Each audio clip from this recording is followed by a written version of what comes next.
live right now? Is that normal, or did you accidentally go live? No, man. That's like you said. It's the Lando trick. So what is actually the deal with Disco Lando? I think I'm probably one of the few that isn't like in the know. Like, where did that name come from, Disco Lando? I don't know. Something. It's probably just his old user. Possibly have to ask him. He's in the community and making stuff for a while, so. What do you mean? He was in the community. He was making stuff for a while. What kind of stuff? Oh, like he was like a content creator, whatever, and then eventually they brought him on. But he did stuff in other games before. Was he? He was a SE. Yeah. He was was he like a YouTuber or? Like a little bit, yeah. Hold on, let me send you. He did a.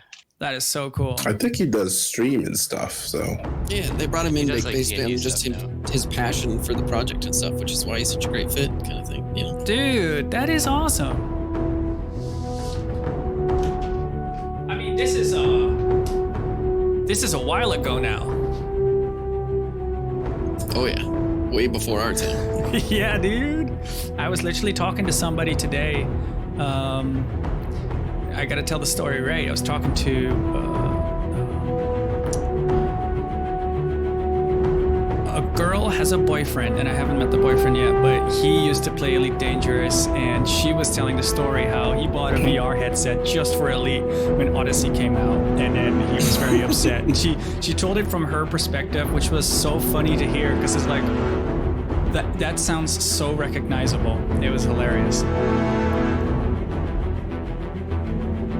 Strazek saying that Sheknu looks like a different person every time he shows up. Isn't that the truth? I was just saying how handsome he looks with the goatee.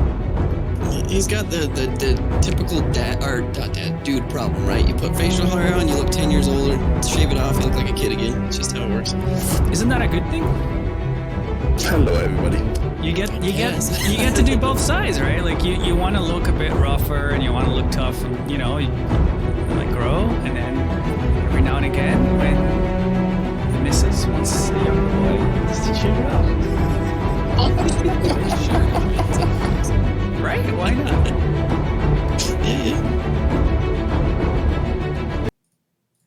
So anyway, we're live. Say hello, everybody. How's everyone doing? Oshie, Louis, Steve. Hi, everybody. Hey. We've got Shaq coming in and out because, I mean, wouldn't be Shaqbot if he didn't have some kind of technical trouble.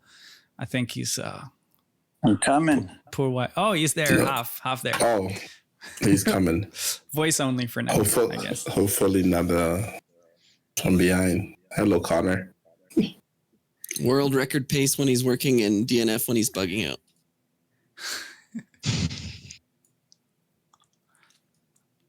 I always love it that despite XGP being as sketchy as it is with how often we do them in terms of frequency, there's always people willing to come hang out with us. That's wonderful. Oh, that's a nice freeze frame for Shaq. Quickly print screen, everybody. I want to see this in the Discord. It's more like clip it, I think, Maze. Clip it. I'm not doing that. Other people can do that. We have enough viewers. Don't worry, everyone. That could happen to me too if my camera just goes off. So yeah, beware. Get your reaction face. Yeah, we'll save that. Yeah. It's the thumbnail, right? The poker face. Yes.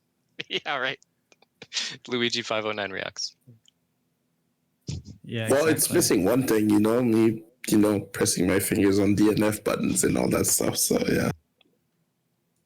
Yeah, can you explain to us how the hell do you do it? Because like I would love to watch you do that. Like one time, have you ever considered like recording or streaming your POV? Because like with the screens and everything, because you're multi-systeming. I think I am at some point, but I think the main thing is I always position myself somewhere where I look at the before to last corner. So kind of in my head, I say, okay, so this is the person's coming. Then I take a quick peek at the tablet, which is right here.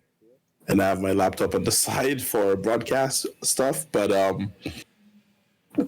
when somebody starts coming, and then I just peek my eyes, and my fingers are already positioned where I'm about to do. So it's like I can see last corner. I want to It's see Sven that though. Shaq Dirk. I want to see you do the button smashing. That's the part I'm interested in. Shackney, we're getting some feedback from you. I'll try to see if I Just can mute Nate for record now. it tomorrow for Garbling. I think it's a Is it me? garbled audio. No, I think it might be. Oh, I've okay. muted I'll try him. to see Tell me when I should unmute him. I'll try to see if I can. Are you okay, Shaq? Do you need a server reboot? He always needs to have the attention on him, doesn't he?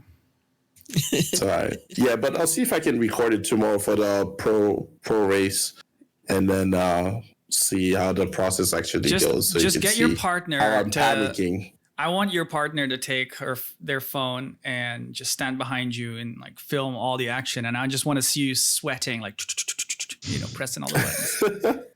I don't think it's just. standing with That his stick cam, chair right? flipped around and his feet sticking up there, and he's got his toes pushing buttons in addition to his hands. And Well, thank you to The picture Diplomat. with the, yeah. It makes it easier, with the tool, but it's literally just looking at the screen, and as quickly I can do this signal to these fingers is what makes the whole magic. So Yeah, I always giggle when people say, "Oh my god, the gaps aren't accurate." Yeah, dude, that's because the gap is literally just Louis' timing. It's great. It's funny how it's so easy. Yeah, definitely. Honestly, it's a testament to how amazing the tools are that people can forget about the aspect of it's a human doing it. We don't have GPS definitely. transponders sending signals like in Formula One or any other modern broadcasted racing. You've got what they call like mini sectors, right? Where the GPS signals are timing intervals like 50 meters apart, like constant. You've got like 100 to 200 updates on a single lap. We get one lap so far from start finish. So far, I think like highest buttons I've seen was probably like 45 or 47, or I don't remember anymore. But it's been tough for a bit, but it'll be good when it'll be good when the party launch or the party marker bug is gone, so we don't have missing markers all the time. True, with the jumping markers and stuff. But yeah, definitely. Yeah, we make it work, but be nice when it's all fixed. And a big welcome to yourself, Mr. Steve CC. This is your second XGP podcast. Sorry, Extreme G podcast. But the first one as an official VIP. How does it feel doing all the race directing, supporting Louis with everything he's doing? I think it's just, seeing behind the curtain, it's pretty wild how everything works. Like there's a lot of coordination that makes it just seem like magic. So I don't know. It's really cool to just. Do you think we do a good job? What it takes to make it work. At like keeping only the pretty stuff out front? I don't know. I think that's part of the magic, right? It's like, I don't know. You can judge. It's okay. Well, you can tell we're doing a shit job or we're amazing. Well, we can always do better. But just, we're failing. Like the amount of like the days of work and the coordination and the planning that goes into, especially from, putting out the track guides and planning the events to all the racers practicing and all the officials and the folks commentating in the broadcast, and all of that comes together and you get that awesome 2-minute clip of like the best part of the best race. Yeah. Of, it's a long day. Everybody's tired by the end of it. But, I keep going back to that Division Series 1. Just like, holy shit, that is like, put that on TV. That's like broadcast quality. Yeah, definitely. I remember getting a DM. It's like, wow, so many DNF. This is crazy. Is that awesome. I love what you just said about like that small moment, because it's true. Like the Splem battle, for example, and like it ends up on Reddit because it's the best bit, and it's like, yes, it's like if all of it looked that perfect, it would have been amazing. I remember I saw someone say, I think it was a Reddit comment. It's like, this looks so smooth and so amazing. I don't have, my gameplay, I always have bugs and issues. And it's like, yeah, we have bugs and issues too. The race might get held for 15 minutes or we're doing it, and obviously that stuff doesn't get highlighted. Like someone put it, we're doing player versus environment against the game, right? Like it takes But when it all comes together, it's worth it, right? So we fight through the same bugs and issues as everybody else. Yeah. Yeah, I hear that definitely. comment all the time about like frame rates, and it's funny because you just notice it a lot less in video. Like when the video is 20 FPS, it still looks playable. But if you were playing at 20 FPS, you'd notice. Is Shaq sounding normal? Can I unmute him? I can do a check. Hello, Shaq. What's up? I don't hear at all right now. He's muted now. I unmuted him as well, so he's back on stream. We'll see. He's coming in and out. Shaq got that server timeout. So, how's everyone doing? What have you been up to? Osashis, you're quiet. How's it going? Oh, I was trying to message Shaq to see if we could get him back going, but yeah, just been busy, man. Family stuff. Can you guys see me and hear me now? We can hear you. We can't see you. We can hear you. We're waiting for latency because it says you're not visible yet. Now stop interrupting people, Shaq. Now The Ninja and Discord. I don't think this is going to work for me. no sweat. But yeah, anyways, just been busy with IRL. So sadly, not a lot of Star Citizen time. Sounds positive with the patch that we just got. Like obviously stuff we'll get into, but so I'm excited to dip back in and see if things are a little more stable. Yeah, it hasn't. Which means hooning, right? We're gonna see a hoon event. Hopefully, hooning when? Soonish. Hooning when? I know, man. If every weekend wasn't just chock full of everything. Oh my gosh. Who in chat wants to hoon? Who agrees a hoon is long overdue? Little overdue. Little overdue. Free pitchforks. So what about the rest of you? How have you been spending your time?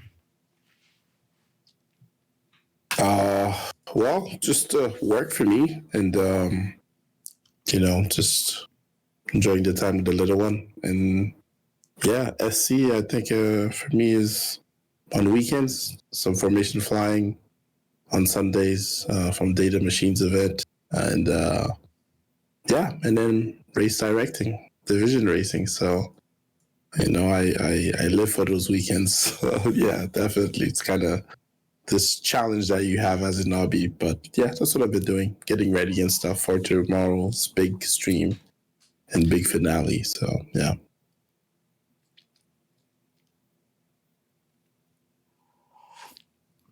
Nice. Yeah, I don't know. My favorite part of the division races, or when there's like big pro-am or the pro, is just everybody just getting excited, hitting the track, being in voice, practicing. Like it just, I don't know, just animates me, and I think everybody else should just run out and run laps and throw it out with other people. Like the practice leading up to it sometimes is, I'd say, almost as much fun as the event because you've got a week or two of everybody just throwing down and getting into it. Shit, dude, I don't know. It's so much work towards it. Yeah, I was gonna say that's one thing that's cool though. The one of the coolest kind of byproducts of running races like this and stuff is it gives racing as a whole a purpose. A lot of these guys, like you said, they would have no reason to go run a bunch of laps on these tracks, but now suddenly they have a purpose to go out there, and then people end up together practicing. It's just a beautiful thing, and it's just a byproduct of the fact that there is racing going to happen weeks later. That is so true. I agree. It's like all the time trials coming alive on SCR, suddenly it's like with Yadars, like why are people running M50s on time trials, right? Because normally you'd bring something else. And then the same now with the 300 series, 350s primarily. That's kind of fun. I like that. That's for sure. Yeah. What about you, Mace? What have you been up to? Work. And then all my downtime has been XGR, primarily just prepping all the stuff. We're obviously doing XGP, we're managing the division races, we're getting everything sorted, all the pretty stuff that happens around it all, making it look pretty. And working with the broadcast team, our amazing camera people, scouting the track for angles and just growing as a team into what will allow us to, stream tomorrow, broadcast our race tomorrow, and give the action from all the angles. It's going to be a lot of fun.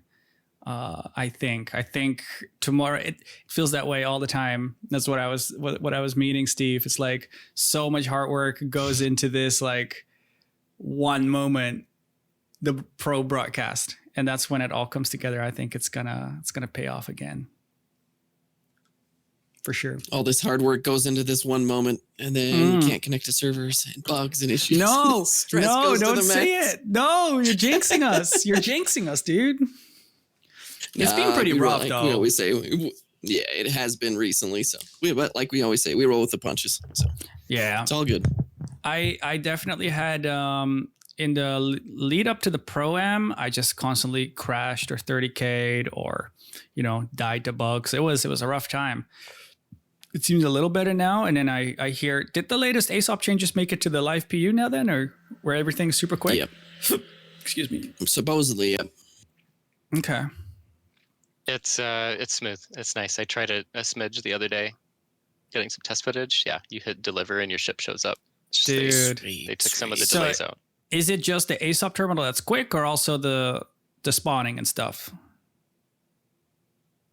They had a whole list of changes in the patch notes. So basically, they rewrote how the terminal works. So I guess they did a bunch of changes to make it more reliable, and they had some of those artificial delays, like the Arena Commander loading delay, where it like shows the screen and whatever, where it's not actually loading. I think they said they had at least one of those in the ASOP sequence. So they took all of those artificial delays out. Because I think like we'll still have those like backend and service delays. So they're like, let's take out everything else, because if stuff's slow, people will still have to wait. So yeah, it's way snappy. It's great. By the way, little ad hoc challenge for the people listening and watching right now. We were supposed to title this episode, and all your titles sucked, to be honest. So does mine. So we kind of didn't title it. So here's a challenge for you. Title this episode. And remember, we're going to be talking about our division racing and all the awesome stuff that's coming. So what should this episode 5 be called? And I'll change it in the thing. And we can have a better title. Just so everybody knows, I had an excellent idea for, what was it? Whistler's Got the Runs, is dedicated to whatever. And nobody likes this. What's wrong with people? Why is It's that amazing. even funny? God. Because it's Whistler's Run on the track we're racing tomorrow and stuff. We're talking about. It's the one turn name I didn't like, so I kind of banned it from my brain, right? Like That's because you didn't get the reference, but Yeah. it should. We'll get You were talking about snowboarding one of wind these and days. stuff. It should have been like Metro Loop something. Like at least make it obvious. At least I got my speed trap in there. I literally forced that in because nobody liked it, but I did. So now everyone is forced to call it the speed trap. So speaking, you mentioned it already. We've got our division race coming tomorrow, of course. Right now, it's podcast. Just gonna mute Shaq again.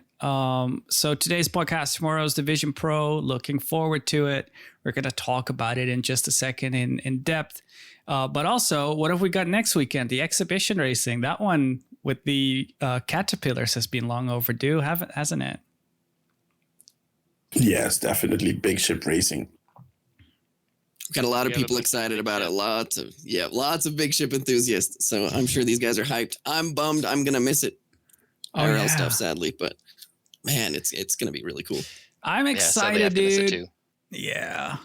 We had the Hercules around the Herculeses, plural of Hercules. I don't know what that The is. Herculi. Herculi at White Forest. It's just so majestic. I think drifting the Caterpillars around Beautiful Glen Yeah. is going to be so cool.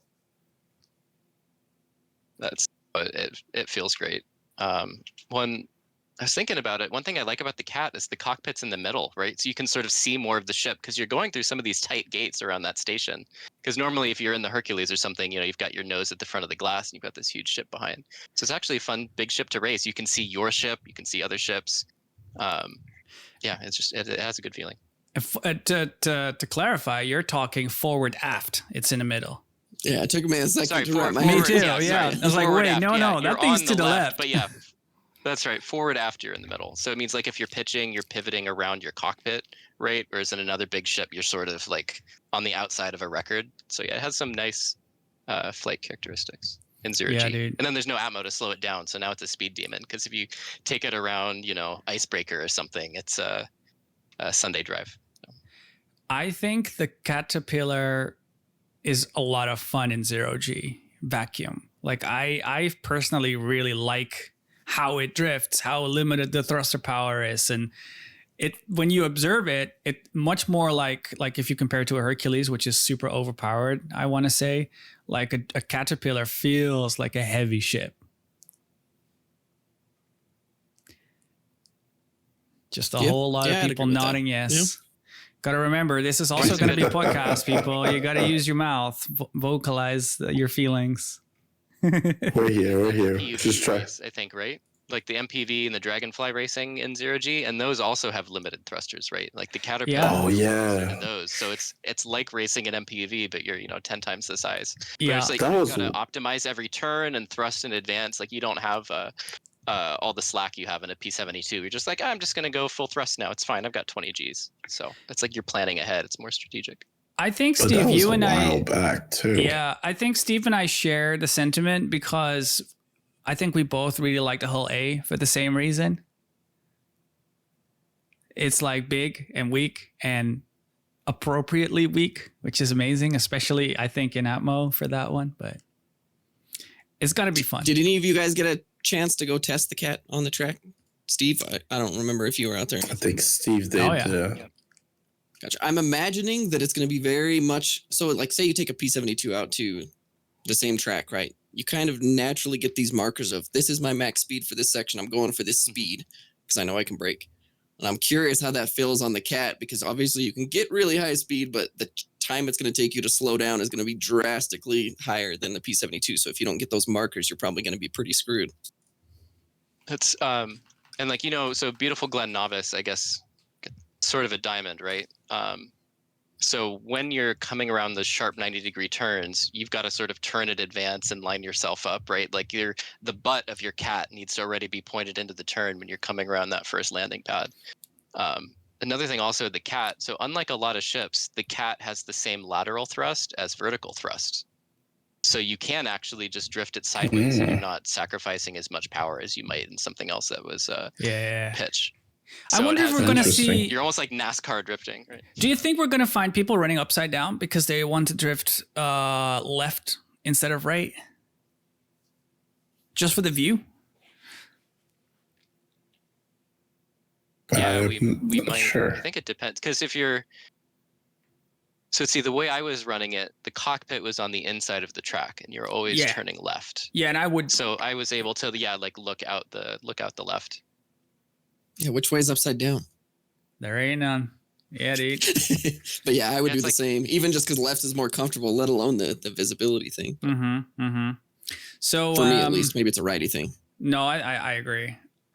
I agree for sure. But maybe with other people on the track, I mean, maybe you want better visibility at the left to see the other ships, right? Because otherwise, maybe they're behind the blind spot. So yeah. Yeah, but it's like you're just going to be turning into something blind, right? Like you won't know where you're pulling into, so it makes sense. I was hoping for the next segment that Chuck New was here because I know he's got a lot to say, but if he comes back, he comes back. We need to take a step back. We've got the broadcast tomorrow, the Division Pro race. Who's hyped for that one? I am. Oh, yeah. I am. I think Shackner was here and he was muted. I could saw his number blank, but he's out. So the pro race tomorrow, we've got the Origins around the Icebreaker. The first time we're officially racing at the Icebreaker, and the first time that we're streaming it. We've already had the Am and we've had the Pro Am, so we know what to expect now. Hit me with some of your thoughts on things that surprised you, things you liked about it. I'll say I love the Origin around it, the 300. It's huge. It looks awesome.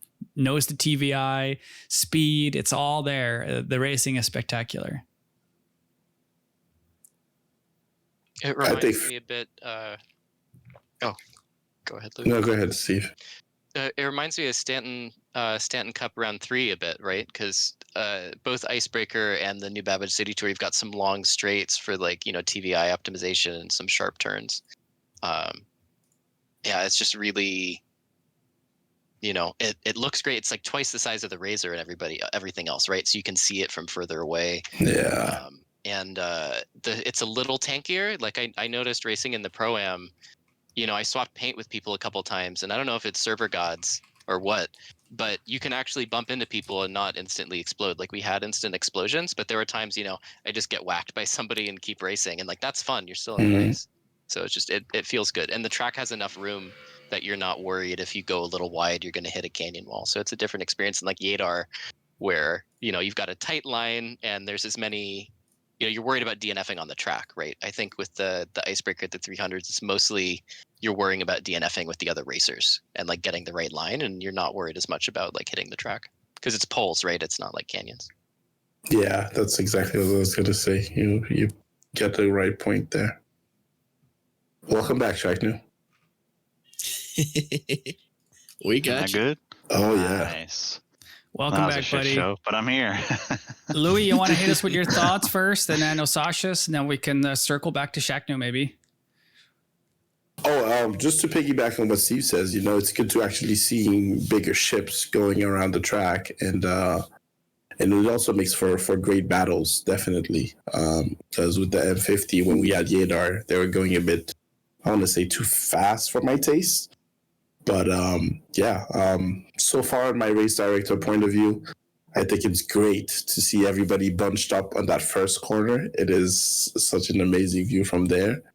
And then you can see who's actually taking it safely and then trying not to crash. And then there's that, third turn up the mountain where everyone just trying to, avoid that building on top and stuff. And you can just hear like, hey, this person DNF, this person DNF, this person DNF. So, yeah, pretty cool track. I'm excited to see what tomorrow brings. And, awesome stuff. Yeah, I didn't get to attend, sadly, so I watched a lot of the stuff after. Obviously looks awesome with the 350 art, beautiful silhouettes, bigger ships. It was interesting to see the results and the way they played out. We had some of our big heavy, what did I do? Big heavy hitters? Oh, some of our big heavy hitters didn't qualify till heat 5 or 6 or something like that.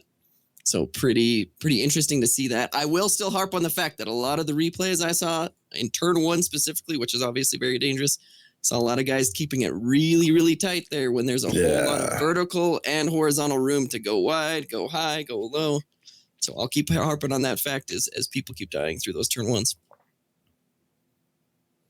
Shaknu, hit us with your feelings. What you love about this icebreaker race with the Origin 315 specifically? You wrote a lot of things. Spit them out. Yeah, this is going to be a really tight track compared to the other race that we had. I think as a spectator, it's going to be really cool to watch. You're going to have a lot of racers right next to each other. As a racer, it's going to be scary as hell and exciting. Overtakes are going to last a lot longer compared to the M58 Yadar. And there's going to be probably a lot of explosions going up the climb on the first lap.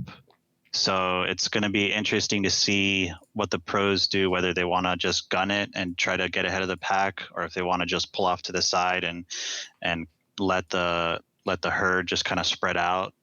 But you risk if you do that, I mean, it's definitely the safe option, but it's going to be really hard to catch up to the guys up front. I think even after 8 laps, the guy up front will probably get like 9 minutes 30 seconds, and then the one in last place will probably be like 9 minutes and 45 seconds. So there's not going to be a lot of time between whoever's in the far front and whoever's in the far back.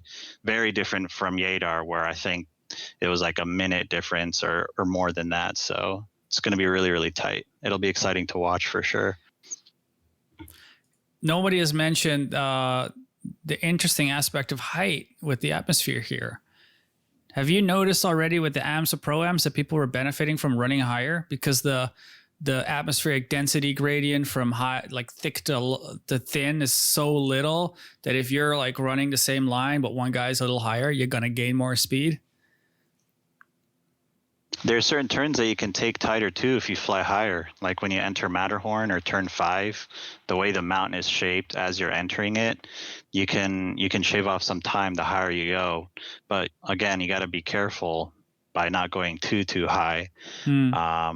So yeah, it's a risk versus reward for sure. It's going to fight some of the natural tendencies of these guys too, because we talk about habits building of like taking advantage of gravity assisted acceleration. But in a track like this, that little edge is taken off because you're actually losing some of that based on the atmospheric density. So it'd be interesting to see who can kind of break some of those habits and figure that out. And yeah, actually, that's a good point where I've seen some racers talking about how like focusing on this track and the 350 where it's all about, you know, the TVI management and like minimizing your drag.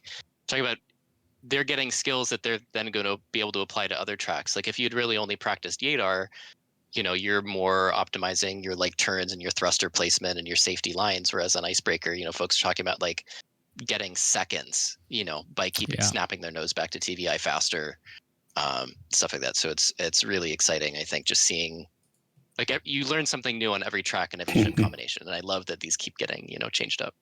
I think there's one more thing I forgot that I may look forward to the stream tomorrow is the crisscross area. This gentleman agreement that the racers have. I completely forget about that. This is such an exciting thing to see. I can't wait to see this on live.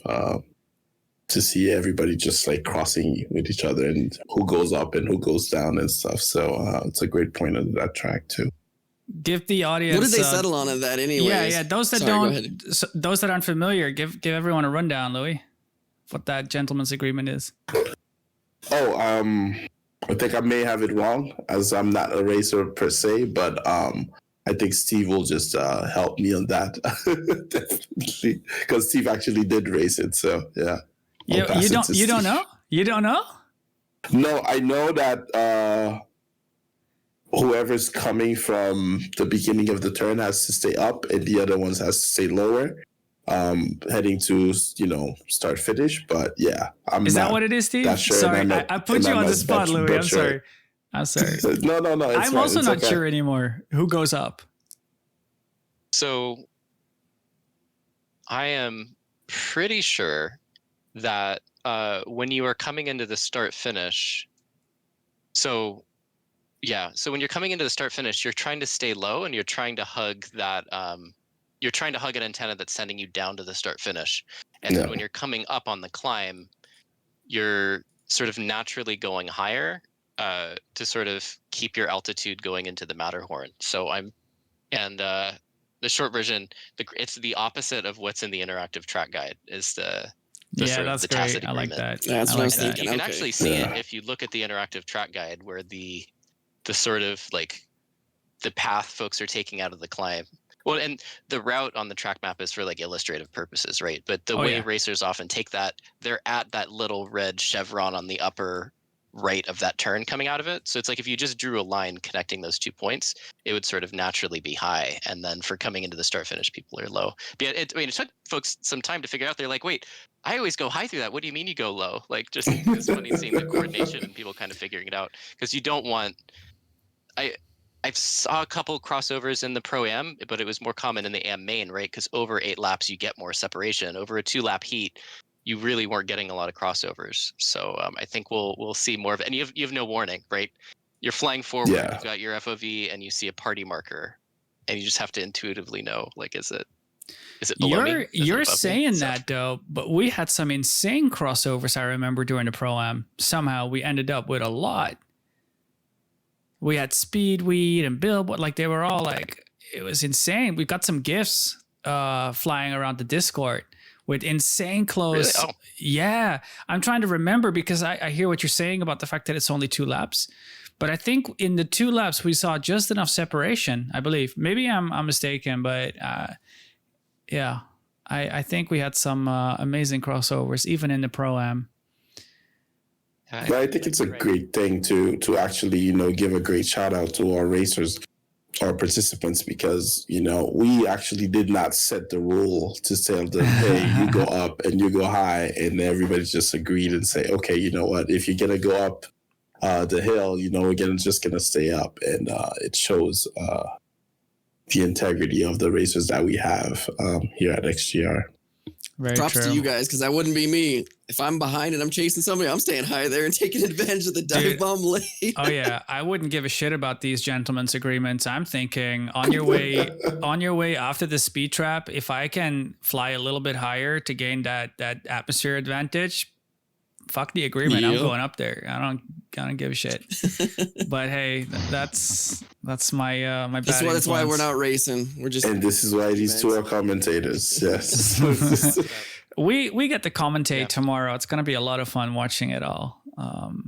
yes, it is. I'm I looking think forward we- to the battles. We had some great ones in Yadar. Yeah. We got some like first and second would have a battle, and third and fourth would have a battle. So yeah, there's gonna be more racers, more battles. This is twice as many racers, right? Yadar was 5. This is 10. I'll take your word for it. I don't remember. Yadar was 6. This will be 10. Yeah. Yeah. Actually, it's it ended great. up being 5 because we had one that couldn't show yet. So yeah, it'll be literally double the racers for this pro. I've got the lineup here. And for those unfamiliar, so we had our Pro-Am races last week, which settled the grid for this upcoming pro race. The way it works is we had 10 heats. And if you win heat 1, you are front row. So you lock out the first position. If you win heat 2, you start in second. If you win heat 3, you start in third. So we have Bull Talk as our first winner, followed by Dunk, who achieved his pro license last week. We've got Flippadip in third, who achieved his pro at Yadar. We've got Shaq New, our race instructor, starting in fourth because you had some unfortunate collisions with Splen. We've got Speedweed in fifth. He achieved his pro. Lagos Niera starting in sixth, achieving his pro. Then we've got Splen, Sater, Strazik, and finally Billboy, who had to sit out a few heats. He achieved his pro in the final heat and will start in 10th place. There's a cool video on the XGR YouTube if you haven't seen it. Sort of like a highlight recap. It shows the battle between Bull Talk and Billboy in Heat 1, which was spectacular. So go check that out if you haven't yet. I think we started jokingly calling that the flip when you go from student license to pro license in one Yeah. because Flippadip was the first one to do that in what do you call it, in the Yadar First Division, and we I had like 3 that. flips this time. So yeah, Billboy, Dunk, and Lagos Niera all went from student license to pro in the same series. That was a student to pro speed run. That Yeah, flip. dude. Yeah, I like that a lot. So cool. I love how our system is working, the division system. It seems to be working just as we had intended, which is awesome. You can see it working out too. The guys that are putting in the work, putting in the practice, and focusing on what they need to focus on are making it happen. It's awesome to see. This video that you're showing on stream shows a really cool example of 2 racers rubbing up against each other, but not dying when they instantly explode. Hopefully we get to see more of that in future racing, but like I'm going to keep... Cut into the cake, I'm Shaq gonna- New. Cut into the cake. Talk to Go us ahead, about that. Shaq. I think I know what he's gonna Yeah. say. Yeah. I Go on. guess we'll just talk about racing shields since I brought it up. Exactly. But, oh my, like it's so frustrating as a racer to put so many hours practicing for a race and just to get hit by another racer, and it's not necessarily their fault. Our field of views are out of whack when we're rolled 90 degrees or desync issues or whatever it may be, and it's really demoralizing as a racer, and it also kind of sucks as a spectator. Yes, you'll see a cool explosion, but is that better versus getting to see racers continuing to battle it out throughout the race? I think the latter. It would be really cool to see 2 racers accidentally rub up against each other, and then maybe one racer like loses a couple seconds because they're slightly off track, but then they're fighting their way back and trying to overtake the person that bumped into them. And right now it's unfortunate that there are a lot of instances where we'll just barely touch each other and will explode. You'll see this more for the smaller ships like the P-72, the M50, the Razor, something like an Argo Cargo at the Snake Pit. When we did that race, there was a lot of rubbing and a lot of it definitely felt more like bumper cars. And that was to me, that was the coolest race we've ever done. The 350R is also a little more beefy, so you get to see a little more of that. A lot of it is definitely because of that speed delta is a lot lower compared to the higher, more glass cannony ships. But it'd be really cool if we had racing shields or racing armor or something to just mitigate the instant explosions that happen when we just barely touch each other. It's just so demoralizing as a racer. But yeah, I could go on and talk about this for hours. But I don't want to take up the podcast. You introduced it beautifully, and I think we've been raving about racing shields for the longest time. We've got it in our Discord banner. I've talked about it since forever, and I think most people will agree that one way or another, we should be able to have a bump here and there and keep racing. There was a small moment where we accidentally were invulnerable while flying in the safety zones, right? The whatever. And it was amazing, like being able to just hit the wall and just keep going. And look at the M50 commercial. We're showing it on stream right now as well. It is so cool to see these guys clip together. You see the M50 kind of like spin out of control, and that's exactly what you mean, I think, Shaknu, when you talk about losing a few seconds. Like, I would love nothing more than to be able to say, oh no, they came together, they're spinning out of control, and now the guy in third place is going to take the lead, but the other guys still get to keep going. It shouldn't be always possible, and like you can slam into the wall at insane speeds, but it would be so cool if it wasn't this punishing. Yeah, absolutely. I mean, you brought up a good point. Even with racing shields, if two ships are hit each other at such a high speed, like at a crossover, then yes, it would make complete sense for those two to either explode, or maybe one of them explodes and the other soft deaths and has like this crazy crash up against a cliff or something. But yeah, for small taps like this, the racing shields should definitely be able to keep us alive, or even soft death if the speed delta is high enough. But yeah, we'll see how it goes. Hopefully, it's something that CIG is considering to add racing shields or something Pray like to that. Chris Roberts, everybody. Pray to Chris Roberts. I honestly don't feel like it's in the cards right now, and I think it's up to everybody to change CIG's mind. I don't think we know where they are with the plans of the future, but I just personally feel like they're not planning for these kinds of shields. But I hope we can convince them with our racing and by bitching about the punishment, the severe punishment, that we put this in their mind. There's a bunch of different ways to go about it too that doesn't even need like really specific, lots of work effort and stuff. I see the point that a lot of people bring up. Well, what about ramming? That's supposed to be viable for PV, and they bring up all these other concerns. But there's ways to do this that will help out the racing scene by a whole lot and not negatively impact PvP whatsoever. Like there's a lot of options on the table. So hopefully we can get some traction. Can you want to give some examples?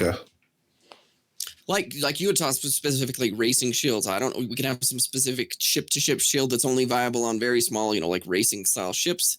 There's ways that you could do it to where it's very small mitigation for like low impact crashes, but high impact stuff is going to do a lot more damage, similar to what it does now. There's the limiting of larger ships that has no impact, right? Like a lot of times it's not going to be a P-52 ramming somebody to death. It's going to be a PvP style ship or something bigger and stuff like that. So there's lots of ways of avoiding this and focusing it more towards the racing style ships. Even if we could get that to where it's limited to more racer style ships, I'd be totally fine with that. I think even putting it on a simpler point where, it could be something just based on the same commercial where it's only available in Arena Commander. when we're actually doing some racing in the Arena Commander. No.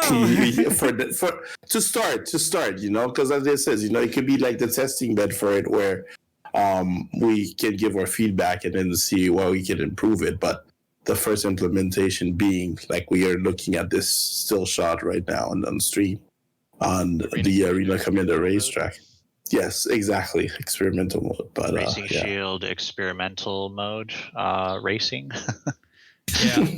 I feel like there's a really Cool. cool way to do it. I've said this before, but I feel like, you know, if you look at Elite Dangerous, God forbid I mention Elite Dangerous, they obviously have shields that they impact both incoming damage and collisions. If Star Citizen isn't about that, they could choose to have shields that do either or, right? So like I can imagine that not everybody's interested in combat or protecting themselves from combat, but people might want to protect their precious cargo from gentle collisions. Like imagine the whole sea coming into land, or, you know, it's trying to dock up somewhere. Imagine that they could protect against collisions instead of you know, these high energy projectiles. And so you could protect your cargo by doing that, or tying it in to QCM and SCM, which is coming in the future. Like hell, imagine if your shield would stop projectile fire in SCM, which is the combat mode, right? And it would stop collisions in QCM. Another way, you know, like I'm just thinking about how to maybe tie it into mode switches or something like that. I feel definitely there's ways to come up with cool ideas. Well, and that's a good point. I think where the speed delta is the big thing. Like what you want is two folks go in the same direction. They rub, they bump, they bounce, and it's not instant death. And I think like we see with the 350, it's more common. Like I saw a lot of folks losing wings or losing thrusters in the Pro-Am. And like myself, my two instant deaths were two people at a different angle, where I was taking a turn shallow, someone took it sharp, their nose is in front of me, and we're crossing, right? And that was an instant death. But all the time folks are going the same way and rubbing, it's a bounce. Like I want to see that with you know, maybe a Razor, for example. Yeah. Right. Instead of it only being these bigger ships. And like if two lines intersect, that's basically a ram, right? You know, you're hitting the canyon wall at the wrong angle. You should probably blow up, right? You hit another ship and you cross, you should probably blow up. But if you're going in the same direction, you know, maybe you lose a wing or lose a part. And actually some of the times I was blowing up from being knocked from the collision and hitting the ice. So like I'm okay with that. You know, I got hit at an angle. I didn't regain control of my ship. I hit the ground and blew up. Sure. That feels a little better than the instant death, because there's something I could have done, you know, as opposed to, you know, there were 3 frames where I should have seen someone and I didn't, and we blew up. Maybe I tried for a sketchy overtake. They're back again.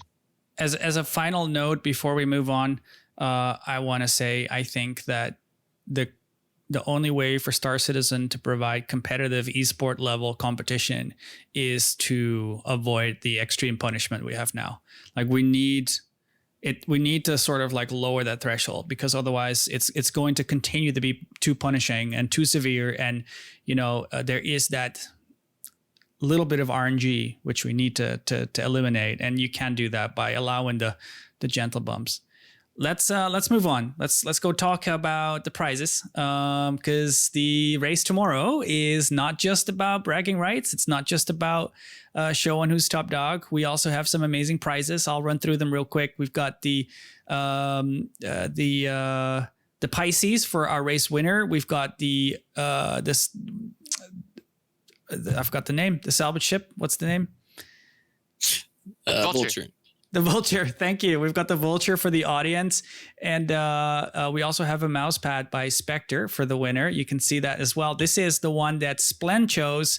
He took his own screenshot and had it printed by Spectre. It's a $100 coupon for you to spend however you want. You can get 1 KB, like one pad or 2.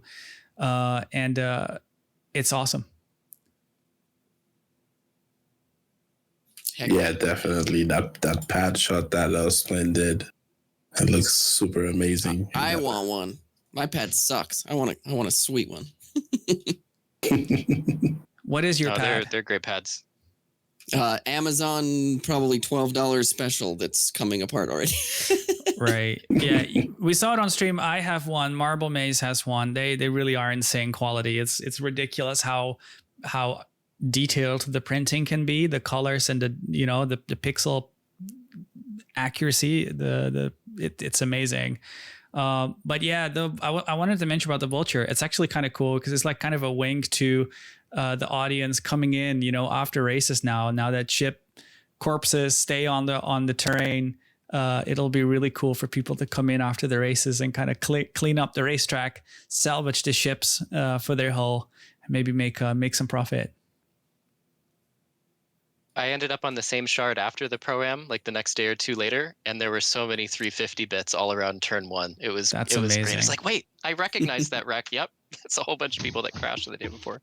That is so good. Love that. Makes great point to having the vulture as an audience giveaway for cleanup. Yellow flag, That like reminds me. Brizzle said. Sorry to interrupt, but there should probably be like some cleaning up happening in between the main races so that we don't die to random landing gears during the main races 2 and 3. We should do a pass for that. Yeah, that happened in the Eventually, after all the AM heats. Yeah, there were floating landing gear that we had to bump out of the way. Yeah, especially on the climb. That choke is probably going to have quite a bit. Finally, a short shout out and mention to Monster Tech as well. As soon as the cup comes back, of course, our race winners for the Stanton Cup will see mount prizes by Monster Tech. So we're talking about dual stick mounts, either for the desk, with a rail, or chair mounted, or just desk mounted. So that is awesome as well. Can't wait for the cup to come back. And we'll talk about that in a little bit, but really love Monster Tech as well as a partner. Yeah. Awesome stuff. Definitely. And plus that coupon code really helped too. Who likes the Fury? Oh. Want to like the Fury. Aesthetically love the Fury. I think she needs a lot of work in the way she handles, but it's okay. It looks cool, I guess. I'll say what Steve said, to be great camera ship, and I'll leave it at that. Yeah, that doesn't compliment the Fury, does it? It is a compliment. I think if they do it right and make it feel really, really awesome, it could still be a great camera ship. So I don't think that's enough of a caveat to save it and make it okay right now. Steve, I don't think they're done with it. I hear you like the Fury, right? As like a chase cam or something. Yeah, like that? so I guess to talk about why it flies weird, there's a bunch of folks in the Discord flew the heck out of it when it was Invictus, to sort of figure out why it flies weird. And the way it seems is it's got those cool wings, but it feels like a bowling ball, like flying in space, where when you pitch, you don't feel that bite from the wings that you get in most of our ships. And most of our racers, when you pitch into a turn, you get a bite and you get that lift and it pulls you into the turn. Not just racers, though. I don't want this to feel like it's only ships, racing, because it's just weird in general. But yeah, no, not just racers. But yeah, it has no bite, right? If you thrust forward and you pitch up, most ships, your path will follow your crosshair, right? Maybe 20 degrees behind, 10 degrees. The Fury, it's 90. If you thrust forward and pitch up, and you look down, your TDI will be at your feet. So you're basically, it has no bite. But what that means is you can't, so it flies weird. I don't know if it's bugged or whatnot, or if they did it intentionally, but it doesn't mean you can pivot in almost any direction when you're moving. So, I mean, in a way that makes it's a bit of a good camera ship in a way, because you don't have to worry about the atmospheric resistance pushing you away from what you're panning. And that also applies to guns too. Like gun work and camera work are actually similar in a way. You're trying to lead shots and frame something. So even though it flies super weird, I could see folks enjoying it, other than the fact that, a stiff breeze makes it fall apart. It's a TIE fighter. I could see folks enjoying it for its ability to fly unlike the other ships. I think it's weird, but it does things no other ship really does. I think the whole backwards flying thing, that's for vacuum, dude. It shouldn't be like that in Atmo. It's just weird. I just want I it want to those fly wings. like I would imagine it would fly. And right now it doesn't. Like the fact that, like you said, it's basically like take the center thing, it's a bowling ball, the wings don't matter. And if the wings mattered even just a little bit enough as far as aerodynamics go and made it feel like they actually played a role, I think it would be awesome. Did people There's like? several of us. Go ahead, please. I guess I'll speak real quick. Sorry. Yo, you're fine, dude. So there's several of us that, especially those that have head tracking, that yaw left or right when doing a turn in 0G, and when you hit left alt K in the Fury, the wings fold down, and so whenever I try to yaw, those wings get in my way, and I can't see when I'm trying to turn because I'm trying to fly that thing like I'm in 0G, but it just came to my mind, if I don't left alt K and the wings are folded up, I should be able to see to my left and right. I hope. I haven't tried it yet, but should be able to see to my left and right so that I can fly like I usually do in 0G. I think if the 0G racers that do fly like that try that, I think they'll like the ship a lot more. Again, you guys made great points about it not flying the way it probably should, so we just kind of got to make do with what we got for now if we choose to fly that thing in Atmo. Do you think it's something you would time trial with? Not in Atmo. Okay.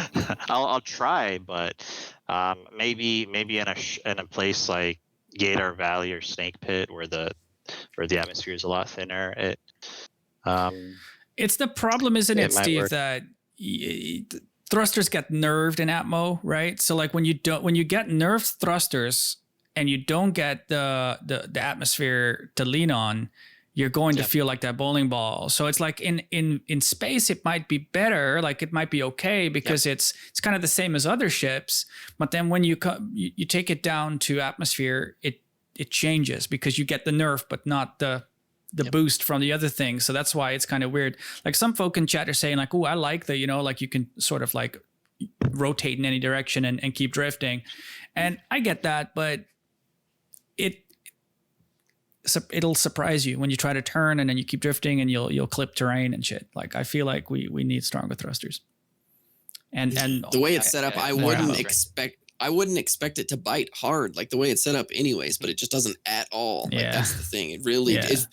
You go to 0G, a ship is a layout of its main thrusters and then all of its MAVs and then just the whatever dimensionality of that and then its mass, Come into Atmo, even if it's a big brick like a Caterpillar, you still have some aerodynamics of this big surface and everything along with those.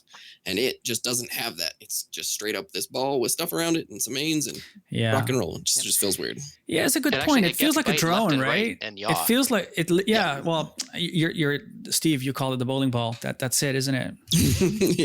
yeah. Someone else called it that. I stole it. Yeah. That's fine. But so it's weird.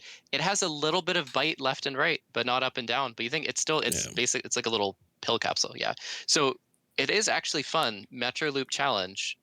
You yaw, you put the wings up just like you were saying, Shaq. Of course, you have no guns because the guns block that visibility that you need. Yeah. And you just yaw it through Metro Loop. It's actually kind of fun because it does get that bite, that extra little bit of lift and drag when you yaw. So it's a fun way to fly it.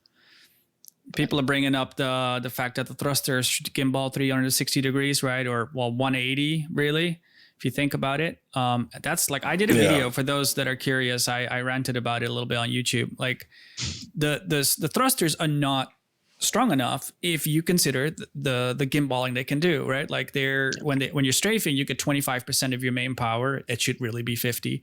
Your retros only get 50% of your main power. It really should be near 100, if not 100%. And so like it's just kind of weird, It needs more. I think they should lean into the gimballing and just kind of play with that more. Don't nerf it and make it feel like every other ship, and then also make it not react to Atmo. But I very quickly want to say, like, we know everything's placeholder now, right? Like things are going to change. Control services are coming. Like by no means am I saying like, oh, CIG is doing it bad. We know all of this is placeholder. Yep.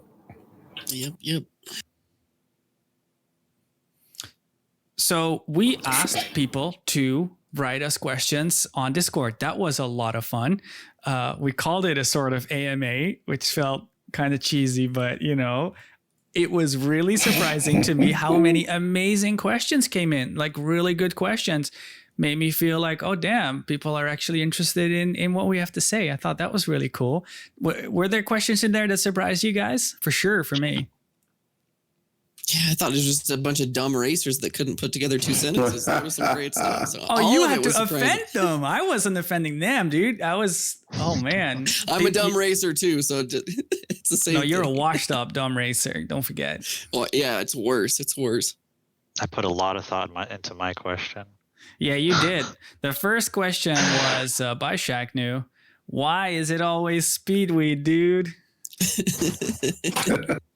Why is it? Like, why? How did he receive this reputation? I take no responsibility. Don't know where that came from. I don't know where that came from, to be honest. Oh, it was just the so manyest time him hitting me in the butt on the racetrack, and it's turned into a meme. I was following You you. just need to get faster, right? He's here in chat. Speedweed, you should defend yourself. No, don't say anything, Speed. Don't listen to these noobs. So I'll throw a few questions out, and just to make everyone kind of feel comfortable speaking, let's just take it in order. We'll go Asash's, Louis, Steve, Beep Boop, I'm back, and I'll weigh in whenever. So we can start with you, Ty. Kaylee Star asks, how many times have you asked for camera functionality on that Mako of yours? I guess maybe that's more for me, but in general about camera work. No, both of us have talked about this kind of at length, a bunch of things. And we get this question constantly. People are like, oh, you got the Mako? Are you guys using the camera turrets?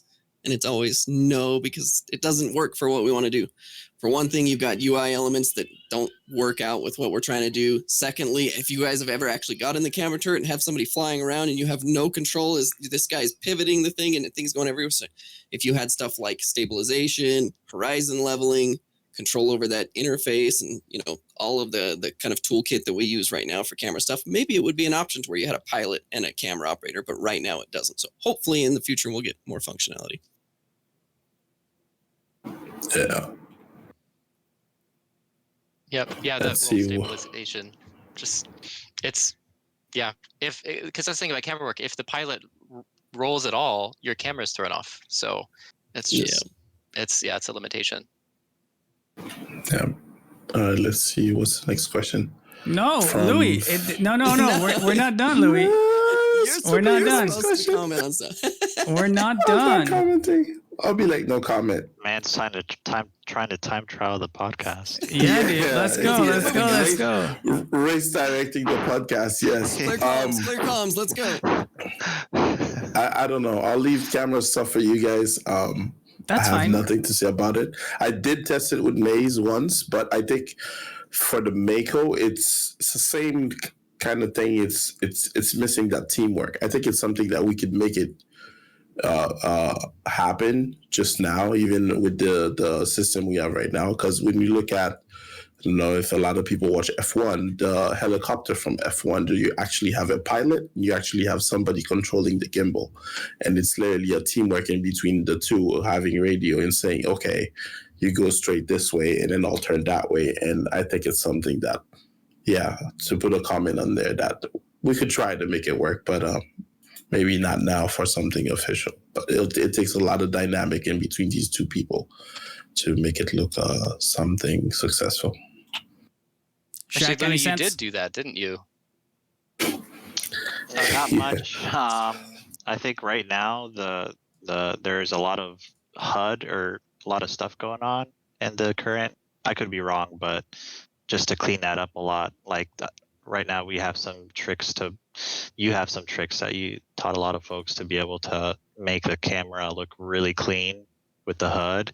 And I think right now the in-game Mako camera has like a bunch of unnecessary stuff going on with all those white lines, and I vaguely remember what it looked like, but it seemed like there's a lot of white noise in there that isn't necessary.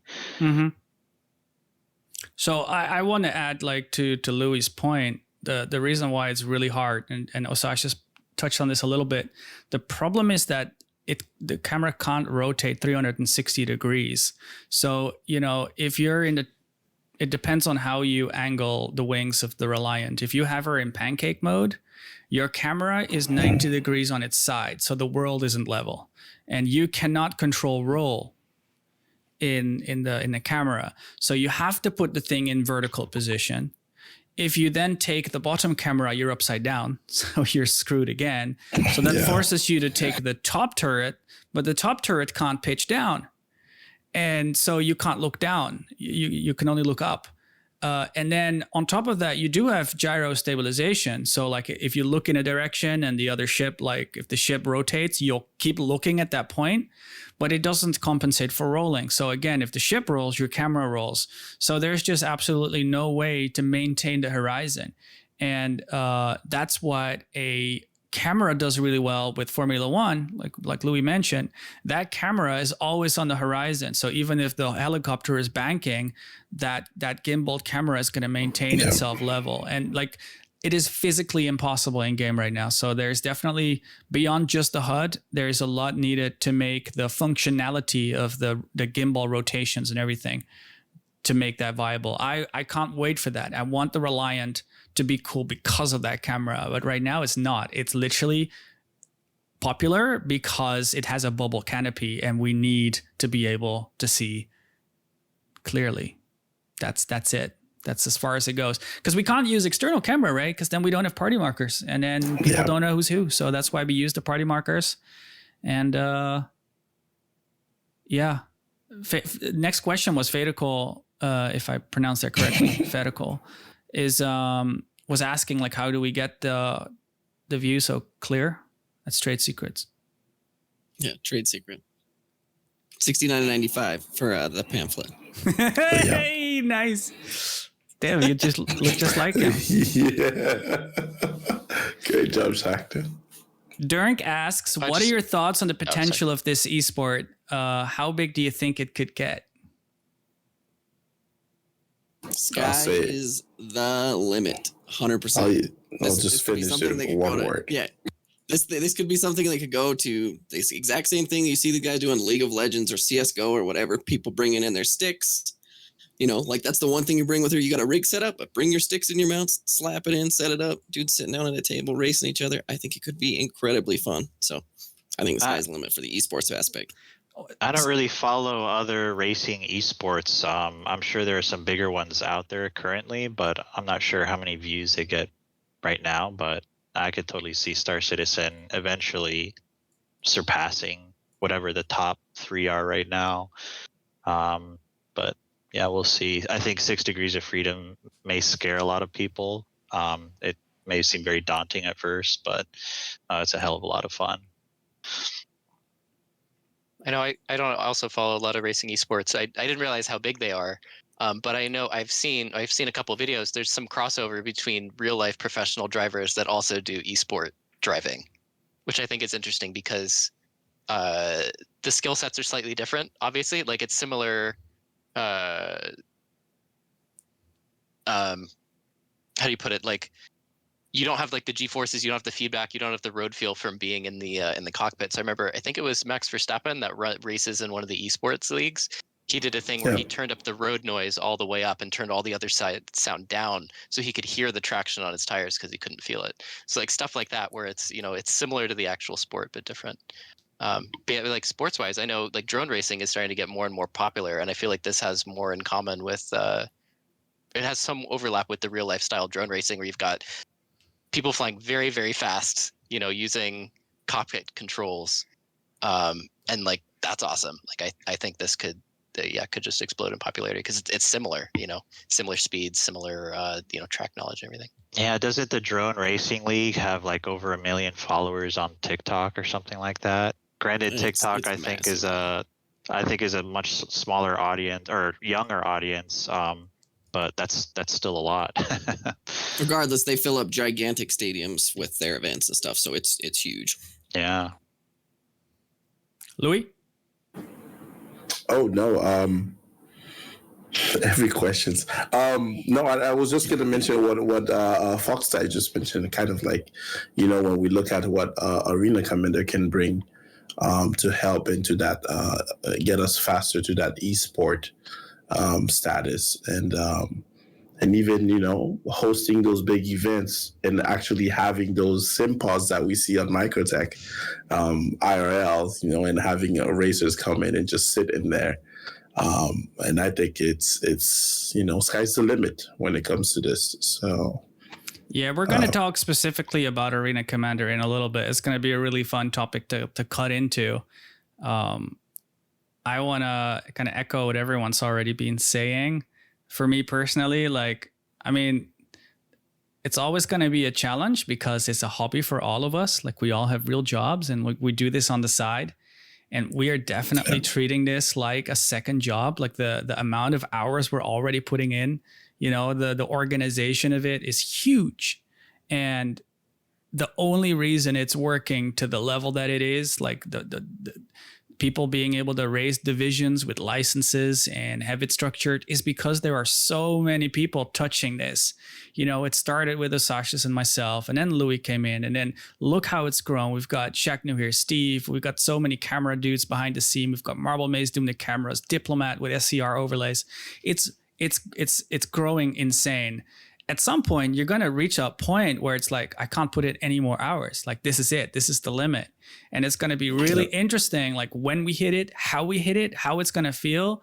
Like, so often already people have suggestions, and the only answer we have is, yeah, that would be amazing, but we don't have the hands. No one can do it, right? Because if I do it, I'm going to have to drop something else. If you do it, like there is no time in the, like, we already hardly play Star Citizen because most of our Star Citizen time is spent hosting, organizing, or whatever. Shaqnu notwithstanding, because all he does is grind time trials. But you know, in general, it's gonna be really interesting. But again, sorry, this was a preamble to my dream. My dream is convention hall somewhere, League of Legends style. You've got a massive stage. You've got all the pretty colors. You've got the commentators on stage. I volunteer. Then you've got the racers set up. You've got sim pits that are sponsored and set up, and people bring their own peripherals. So that means their own sticks. They plug them in. We talk about their inputs and their assignments and why he's using twist and he's using roll, and how, you know, during the races they've got a camera on their face and we can see them sweating, and we can see them get frustrated when they have a shield collision, and they can keep going, and it's covered from multiple angles using Arena Commander tools or whatever, right? We're going to talk about that. But like, that's my dream for this. And like League of Legends, Rocket League esport, with the right support from CIG, from the game itself, like this literally can blow up bigger than anything, because it doesn't exist in 6DoF, right? Like, esports 6DoF doesn't exist other than drones. And that's not even 6DoF, because a drone can only go up and rotate. So, you know, to go in all the other crazy directions, but it's only got thrust in one. So like, this is right now entirely unique. It's emergent, and we're at the beginning of it. Like, it's crazy.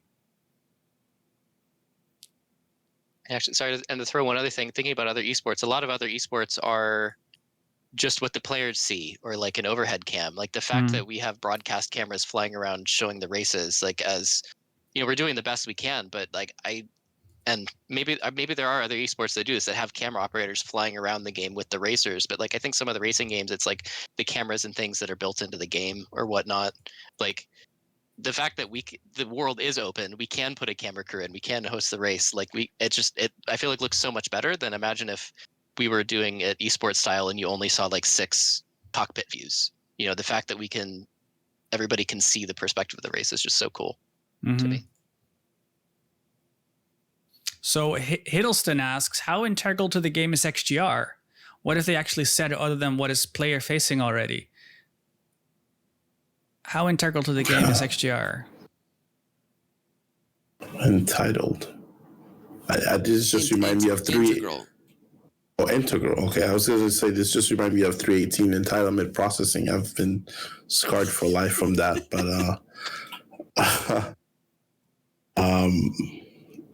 integral. I'll just go ahead. I'm not sure exactly where he was focusing on that per se, or what exactly he meant, but I'll just say I think the impact that we have on the game is fairly small, right? It's a niche activity, but I think it's growing Yeah. over time. And I think this has the potential to influence way more than just racing. I know a lot of people, well, I say a lot of people, some people, you see it sometimes, oh, they're adding another racetrack. Why don't they add X, Y, Z, whatever?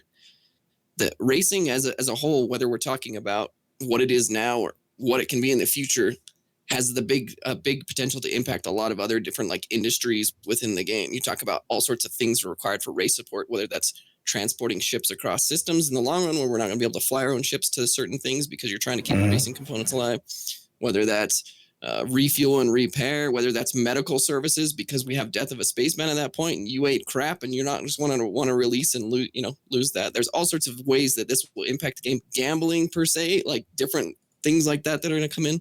So I think as this grows, it's going to impact more facets of Star Citizen than just the racers. And I think it's really cool. Most worlds have cool sports that lots of people get involved in, and it's really cool for Star Citizen within that sub-universe to have a big sport that's part of the universe itself that people can get involved in, even if they're just fans or casual viewers. I think Yeah. to jump in there too, just Go ahead, Steve.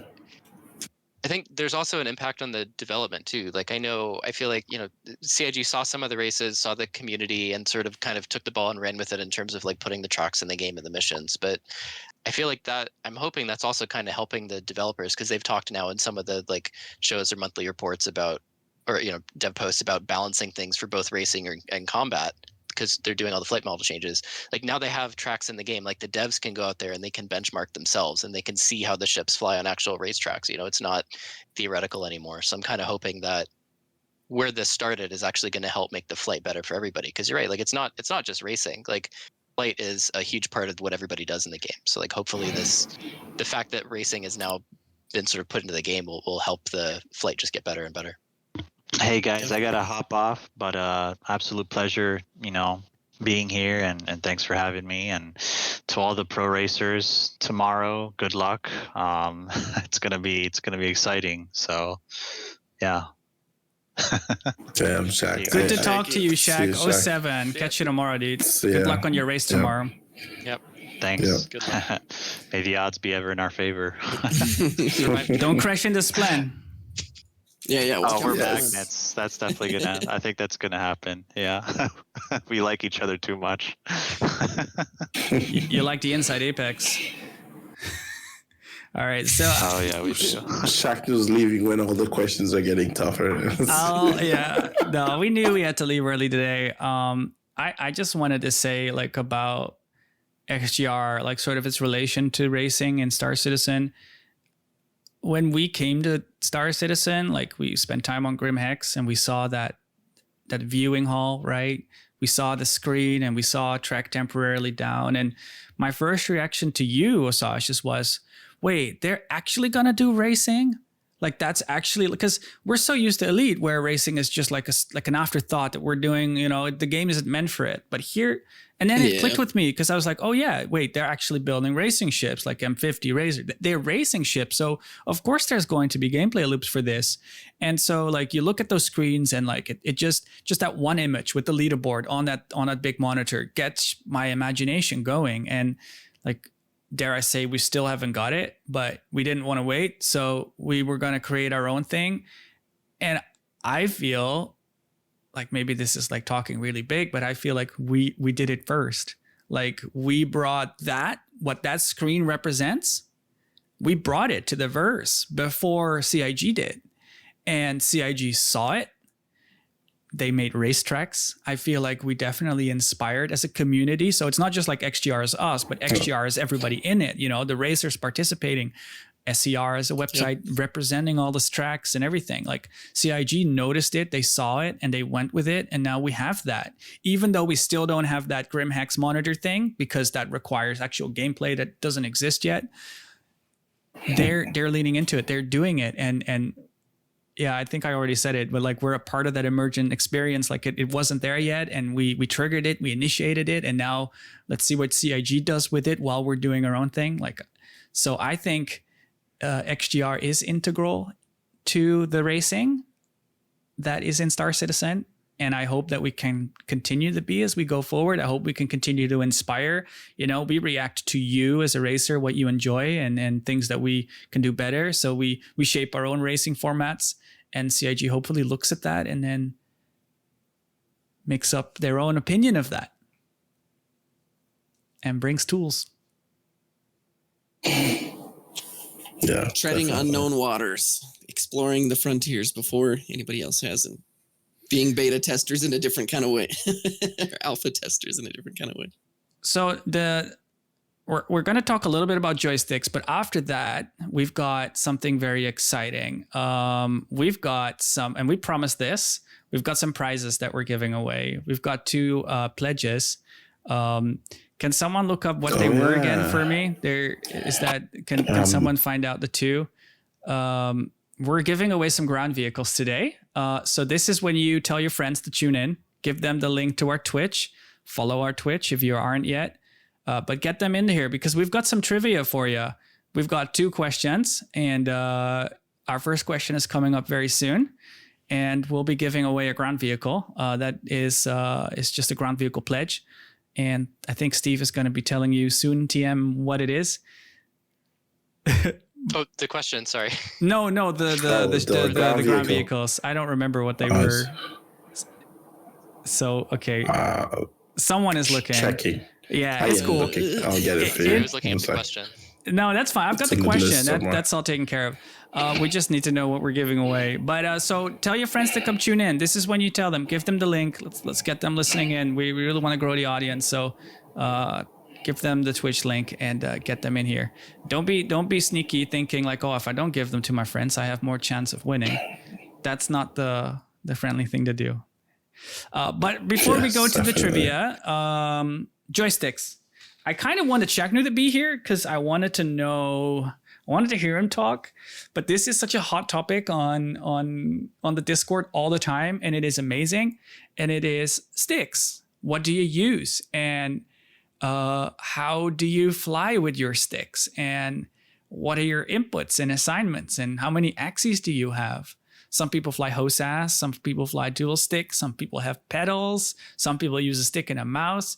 So maybe we can take turns and just kind of introduce what we use.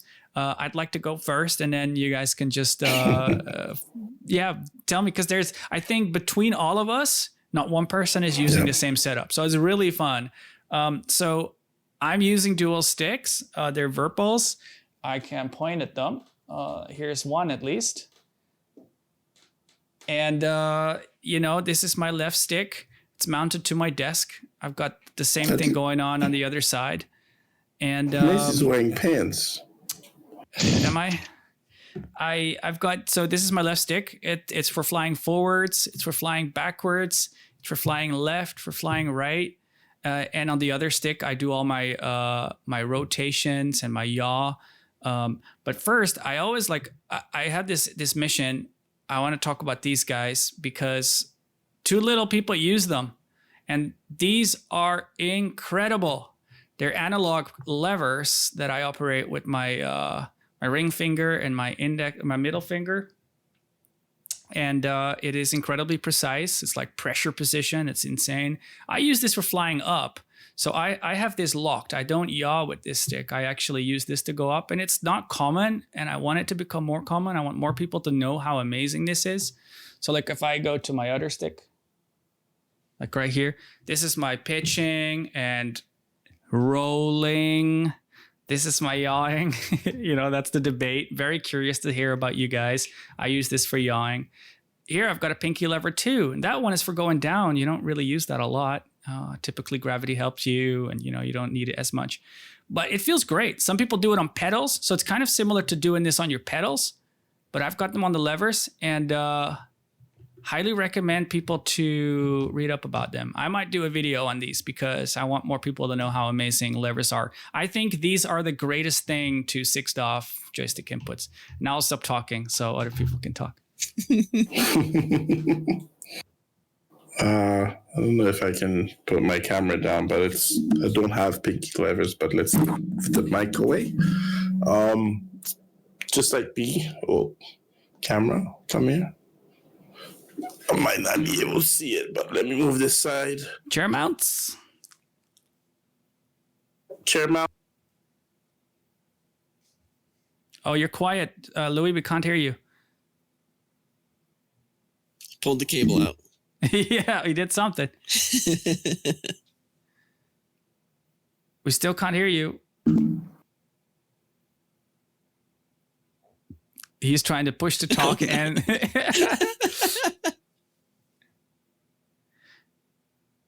why don't we let you go first? Can you hear me now? Oh, yep. Yeah. There we got you. Okay, so here we go. So same as Mace, I have not forward, but on my right stick, VKBs on chair mounts with the bounce pad.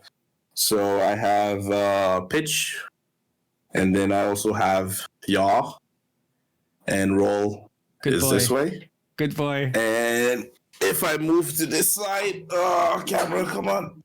No space. Omni throttle, which is forward, backwards. And then for me this is vert up. Nice. I like that. And verts down goes like this. Yeah. And also, as you know, straight left, straight right. But Louis, you and then transitioned also from the other side. that stick was straight up first, right? Did you change that? No, I bought it Okay. this way with the adapters. Yeah.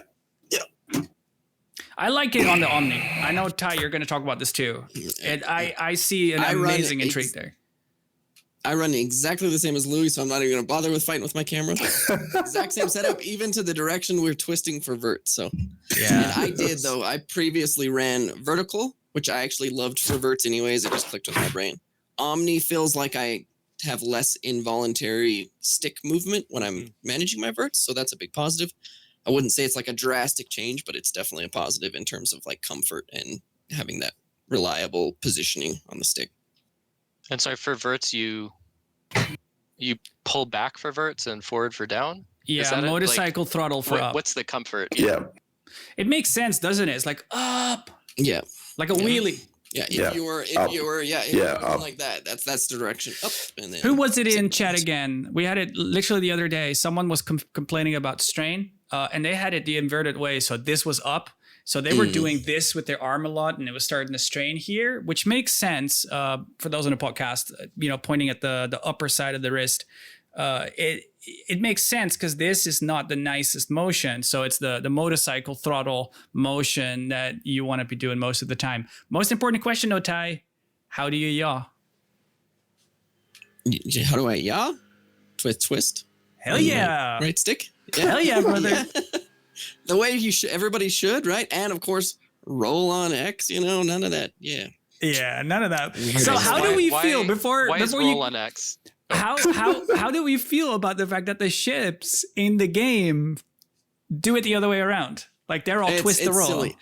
Let me explain this really quick. Why roll on X? Okay, so imagine you took your ship and you sat it down like this. Push the stick forward, pitch. Push the stick back, pitch. Roll the stick to the left. Roll the stick to the left. Twist the stick, yaw left. Twist the stick, yaw right. It's like basically if you took the bottom of like your stick and stuck your ship on, attached it to it. It's doing the exact movements that it's doing. So that's what makes logical sense in my brain. Yeah, dude. Yeah. Data got us in the chat. No wonder these guys are washed up racing. Nice. All right, Steve, not let's have you go through your setup because you've got pedals involved. I do have pedals involved. Well, also I wanted to throw one thing more in there about roll on X. So for a while I was yaw on X and then roll on twist. And then when I switched to pedals, I did roll on pedals for a long time. And I think famously I crashed like 7 out of 10 heats when we did V-Roll race, right? I remember this. Because it was there's like not a lot of left-right spacing. So I mean, roll on pedals is not great because you don't have a lot of hip flexibility, right? But one of the things is these ships have roll rates that are like 200 degrees per second, right? And on your x-axis on your stick, you have all of this travel because when you want to do a snap 90-degree roll, you need to stop it at just the right moment. You want smoothness in that. On your twist, you have so much less authority to get exactly the roll rate. I mean, everybody's different, people get used to it, but on that big stick travel, you have so much more room to get exactly the roll rate you want and stop it. At least that's what kind of did it for me, also crashing a whole bunch. And I find for yaw, and so what the roll is doing is that's getting my ship as fast as possible to then use my verts, right? So it makes sense that I want to use that with sort of the greatest stick authority. And then yaw, I'm just doing these gentle corrections. At least for me with my Thrustmaster pedals, it feels natural to just yaw left, yaw right a little bit, or like hold it. But yeah, actually here, let me do the same thing and show my setup. So similarly, stick on the right, and so this twist is locked because so one of the things I like about the locked twist is I don't get that accidental axis bleed. So if I'm trying to yaw, I don't get a little pitch or roll or whatnot. So that's nice. And then just for fun, the button box for my power on. And Love that thing, dude. one of the things I actually like about the button box, can't really see it, is I can find these without looking. So like, because it's these giant switches like this, I can sort of get my hand in the right position. I love it. But we're talking about axes, Steve. Yeah.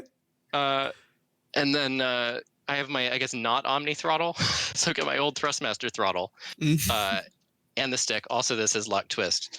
But this is actually what I race the Crux Cup with. So I have strafe forward specifically on the throttle and then forward and back on the stick. So for decoupled and atmosphere, for cruising, you can't really set your throttle, or otherwise you have to hold the stick. So if I just want to just literally cruise, I do this. And then I don't know if you can see, there's this pinky lever right here. This is my vert up. So I don't have the pinky lever on the stick like you have with the Verpals, but what it means is I can use it as a trim.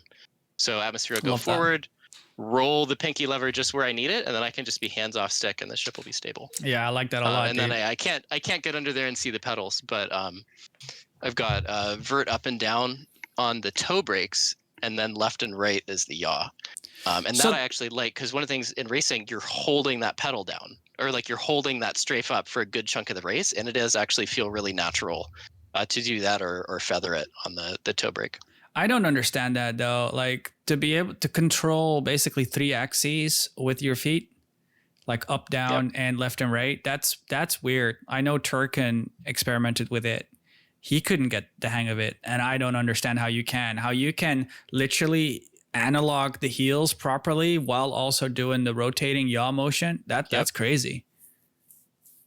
It took some getting used to. So the one thing I really like about it, and again, it's just that kind of, and I think this took me I think it took 2 weeks so that I wasn't constantly swapping yaw and roll when I swapped roll on it and trying to do vertical strafe. I think it took about a month to get fully comfortable with it.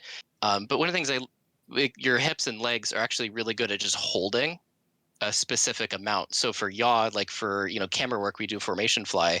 When I'm trying to hold yaw against the torque, it's actually really comfortable to just have my feet holding the pedals and they're forward back, and then I'm just doing the heel forward up for the vertical. So yeah, I don't know, it for the yaw and the strafe, it actually ends up being pretty comfortable. So weirdly, to get that sort of constant pressure. To follow Data Machine's line of thinking, I think there's a reason why you're filming with us and not racing with the pros. Just saying. Burn. Yep. I can only say that because awesome. We're being victimized the same way. What make was your pedals again? Was it Thrustmasters or? Yeah, they're the Thrustmasters. So one day they're on my list to upgrade, but your feet are really close together with them, and they're sort of a plasticky forward back slide. So they're not the best, but the pedals on the vert axes are actually not too bad. Yeah, they're the most important one, I guess. Yeah. I'd love to get one that had both the left right axis and the verticals for the toe brake. So I need to get. So why do you prefer the pedals for yaw over the twisting though? One, the axis bleed, and then 2, it's again the fact that I can then take hands off stick. So I'm not required to have my hand held in that position to get yaw. Okay. But yeah, it's mostly the axis bleed. Just being able to isolate the axes between. See, I'm yawing on feet, and I'm not getting any unintentional pitch or roll input when I'm yawing. Right. I mean, damn, I could never get unintentional yaw input with my stick anyway. It's such a stiff. You know this, Ty. You felt my stick. Yeah, we did, yes. Oh yeah, you We both did. held my stick. Yeah, we did. The pinky levers are terrible. Ugh. They're all right. They're all right. We tested them. They're okay. There you go, Louis. At least you're honest. Wouldn't mind having them on the VKBs, but this is for another day. So, Sashas, did you look up what we're giving away today? Yes, we are giving away a ballista. And Ballista, yeah. We're doing. Oh, that's good. So, ballista and what? Sorry. Links, And the RSI links. Awesome. The links is obviously brand new. That's gonna be a lot of fun. Yes. I think we should save that for last, eh? Yeah. Sounds We good. can. Last chance, everybody. Yep. Get your friends in here. We've got so here's how this works, right? We're gonna ask you a question.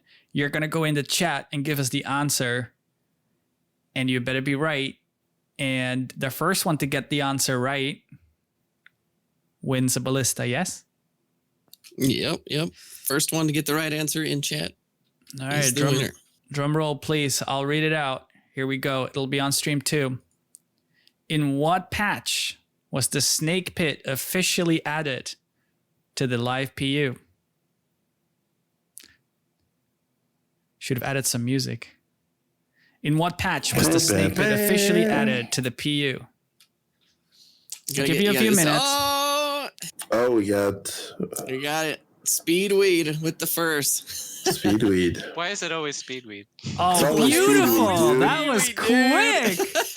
317.2 Nice, is then the nice. correct answer. Yes, First off the Sashas? line. Yep. 317.2. Yep. Beautiful. speedweed, dude. Congratulations. Which is Congrats, it? Speed. The ballista came with LTI as well, I believe. Yes, Yeah. yes, it is. Yep. Awesome. That's great. Nicely done. Welcoming Speedweed to ground vehicle stuff. So yeah. Pro racer right there. Yes, Pro exactly. Very good. We've got another trivia that we'll be doing a little bit later. First, we're going to be talking about holo gates and all things Arena Commander, because that is a hot topic. What did you want to say, Ashi?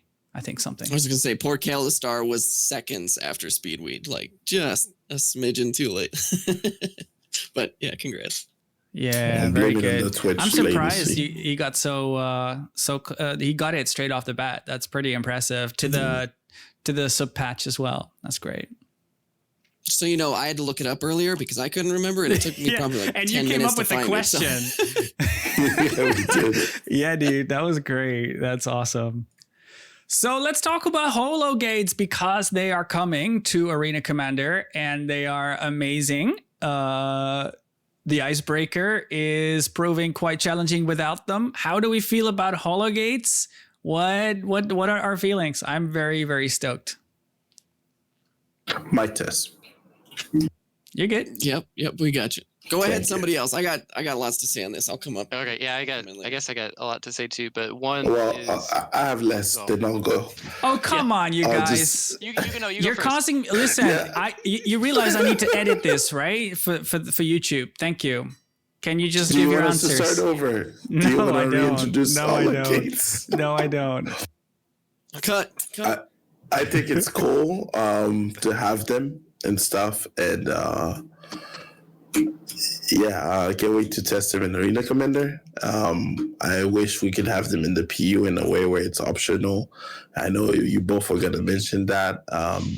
Maybe with a specific helmet, you know, like the Jocoso racing helmet that they sell. But the other thing is, I know we might point where how we be able to set them up ourselves, right, for some impromptu race, underground race somewhere, you know, specifically on the new Lowville Redux that we saw, where we could say, hey, here's a good thing for a couple track, and we could just set it up for a weekend and then do an exhibition race there, and then that track is completely gone for now. But that's all I have to say about Hollow Gates. It looks fun, looks cool, but yeah, you guys go. Hit it, You Steve. covered it, Louis. I think like Brizzo said in chat, in visor HUD or in contact lens. Like I know in game, there's multiple things you're looking at. There's your ship HUD, and then there's your helmet HUD, and then we technically have like contact lenses in our that are supposed to be where your health and whatever show up. I don't want to see the holo gates in the PU. Like if I go to the snake pit, I don't want to see the giant glowing gates. Like I think that makes sense for Arena Commander, right? It's the game in the game. It's in lore. I don't want to see like the abandoned mining pit. That's an unofficial racetrack having these big gates, but I want to be able to put the helmet on or do whatever it takes and then just see them, because I think it's really important to fully see the bounds of the checkpoint. One of the disadvantages I think to the missions in game we have right now is with the diamond marker, you're not encouraging the racers to use the entire checkpoint. I mean, you'll get there with practice, but I think people often think I have to aim at the checkpoint because they don't know the limits, and some of them are a little sketch. So the holo gate is going to tell you, no, you can go all the way to the left, you can go all the way to the right, you can go all the way up, so you can arc your turn through the part of the checkpoint you need and know that you're still hitting it. So that's what I want, and that's what we're going to have in AC. So I think it'll be a great first step. But yeah, please in the PU in helmet, but not in the world. Except unless it's an actual like racetrack, like the skyscraper, right? That's supposed to be a track. They have like the holo stuff. They have the ads. They have the gates. Like leave it for the ones that are actually like official tracks.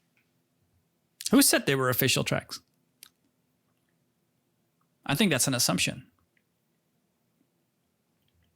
I mean, the skyscraper one is dressed up like a racetrack. It's dressed up like one, that's but the appearance. Because this brought confusion for sure, though. Like some tracks having the holograms in game and some not. So it's painting the impression like it's supposed to be an official track, but I don't think that's true. And I do question like where CIG stands on that. But I'll let Ty go first with his feels on holy gates. Oh, I've got a lot less now because everyone covered it, so that's why I let them anyway. So I didn't have that. Wow, that's okay. No, it's good. But it's really simple though. Give them to me on every single track, and I can turn them on and off. Broadcast them in the helmet, so it's not bugging anybody else. It's not going to kill anybody else's immersion. But as a racer, I want to be able to turn them on when I want it. One thing I will add though to that is CIG, please balance the color of them in certain situations. ArcCorp is horrible for this as a colorblind dude. Pink ones against brown backgrounds is the most horrible thing ever, and I can't see them until I'm basically eating them. So it's awful. Either making them a heck of a lot brighter or different colors against the backdrops that they're intended to be against. It's your helmet. Maybe they'll let you pick a color, right? Yeah, that would awesome. be great. Yeah. And if we're adding this system where they're just displayed in helmets, obviously we've talked about this a million times, but let us deploy them in the world space and share them who they want, like long-term things, right? So we can go out and build an ad hoc racetrack for a day and just have fun with it. It would be amazing. I personally don't agree that they should change the color for colorblind people. I think there need to be colorblind support tools to make that work for you. Because the fact that they are red on ArcCorp looks extremely appropriate to me. And I think it would be silly for them to be customizable or, just a different color. I think the pink or red, whatever it is perfect. But I think people need tools to be able to change it because they're colorblind, right? Like whatever your colorblindness is called, you need to be able to change it so that things work for you because it's gameplay and gameplay should work for everybody. So totally agree. But I just think it needs to be like, what are those things called? The tools that you build. Accessibility tools. I'm trying to wrap my head around. For a sec, because you're saying it looks so good, and then I'm like, it doesn't look good, but then again, it probably does to the rest of the normal population. It looks gorgeous, and I can definitely, obviously, very easily. It's very contrasting to me. But to take a step back, for me, holo gates, I just want to talk about them in terms of their utility, because especially with the icebreaker, we're learning now that. Let's say without holo gates in general, we are extremely limited in where you can build racetracks because you need physical geometry to clarify, to dictate what you turn around. And so we've always been very limited, and we've definitely given ourselves a challenge with races like the Snake Pit, where we had all those height limit discussions about staying between the canyon and, which little hump can you go over and which can't you. And then Steve comes in and builds this amazing track at Euterpe, which did kind of the same thing where you have to stay under these rocks, you have to dip down, and it was vague as hell. And we made it work. Mm-hmm. And then CIG comes in, puts a research outpost there, but kind of makes the same mistake. They put checkpoints that are physical antennas. And so people are going to race too high, making the track way too easy. And so how do you solve that? Well, not with the diamond chevrons that we have now as missions. But as soon as I see those Arena Commander holo gates, it's immediately clear. When you go up the climb, it's like, this is the box you have to fly through. And the potential is insane. I want to talk about what this could mean for when they're in player hands, but we can do that in a second. In general, I am super excited for holo gates. I think them in Arena Commander are going to be awesome. But I agree then with, I think, all of you that they should be in the live PU as well, but not physically present in the world. They should be like in your helmet as something. I think that would be super cool. And we already have this in game right now. For those that aren't aware, if you're landing, you're requesting permission to land, you get the holographic indicator around landing pads. That's only visible to you in your helmet. If you take your helmet off or you go external view, you can't see those holograms. So we already have that functionality in game, and I would love to see that extended to holo gates. And damn, can we just agree beyond color how amazing they look in variety and stuff, like the start finish. I know that the start finish, they kind of copied from the original concept RT video they have in from the origin, because it looks similar to that with the start that's like upside down. But they just made it look more modernized. Dude, I think they look amazing. Yeah, 100% agree. They look sweet. I was trying to really quick, just not to sidebar. Are there any tracks you can think of that you wouldn't want checkpoints on? Holographic checkpoints? No. Okay. I've assumed similar, but I'm trying to like go through the roster. I'm like, is there any place where it was like, this would just feel bad and it would like take away from it? And I'm like, if I'm racing it, I don't think there's anywhere it would take away from it. So, if it's something you can turn on and off somehow anyway, like, I want both. I think it's kind of the same as like a Forza game where you get the racing line guide, right? Like with the colors of speeding, like if you need to brake or whatever. It's if it works like that where you can turn it on and off, like I only see it as a tool that can help. And maybe sometimes I want to run the snake pit without guides, because you kind of have enclosed checkpoints that are really, really dictative of like where you can go and where you can't. Sometimes you might like that, but I would still want holo gates there. And hey, we've seen them in the preview. I didn't put it in the stream, but damn, the most recent snake pit previews we saw, oh my god, around Emerald Avenue, they look insane. Any other benefits that you guys can think of, like when we get holo gates, whether AC or in the PU, right? Like just in general, like what's that going to change? Is it going to be a game changer? What else might it bring? Here's one kind of a wrinkle. So that landing HUD on those landing pads, you can't see that through your cockpit, right? It's like in the world. But what would it be a benefit or distracting to racers if you could see the holo gates through your ship geometry and through the cockpit? Like say or maybe that could extend to even situational awareness for other racers around you. I don't know, like that could be interesting, because I know like modern jets, right? They have the see-through. Like, could that help with checkpoints? Dude, I love that idea. Because if they're in your helmet, that kind of raises a huge topic in general. Like it's actually a question that's going to come up in the AMA in a bit as well, about like proximity with other racers, how you could visualize that. And you're touching on that now.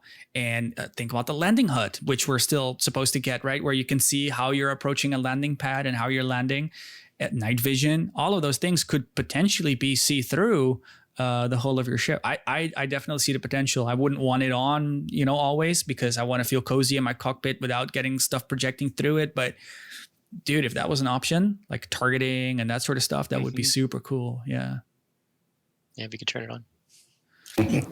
So can I just cut into the next topic in terms of holo gates? Because I did, like Louis already brought it up a little bit. I actually like put some pictures aside for it, with holo gates in our hands, because I see such potential there. It's like CIG is making racetracks. They're putting holo gates. There's only so much they can do. And to be fair, XGR has kind of experienced this gameplay loop already, because we've made tracks and CIG put them in game. But I want everybody to experience that. I want every player to be able to go, hey, dude, I'm organizing a race, and you don't need to worry about track maps. You don't need to worry about going to SCR to learn things. No. You're just going to get the track from me through some tool. I'm going to deploy holo gates, and you can go through them. You can run 6 laps and you'll learn the track in game without having to alt tab, without needing to do anything. Like the more stuff that's in game, the better, right? So what if we had holo gates like the ones we're seeing that they're placing on the river track? Look at how simple they look, right? With the circle.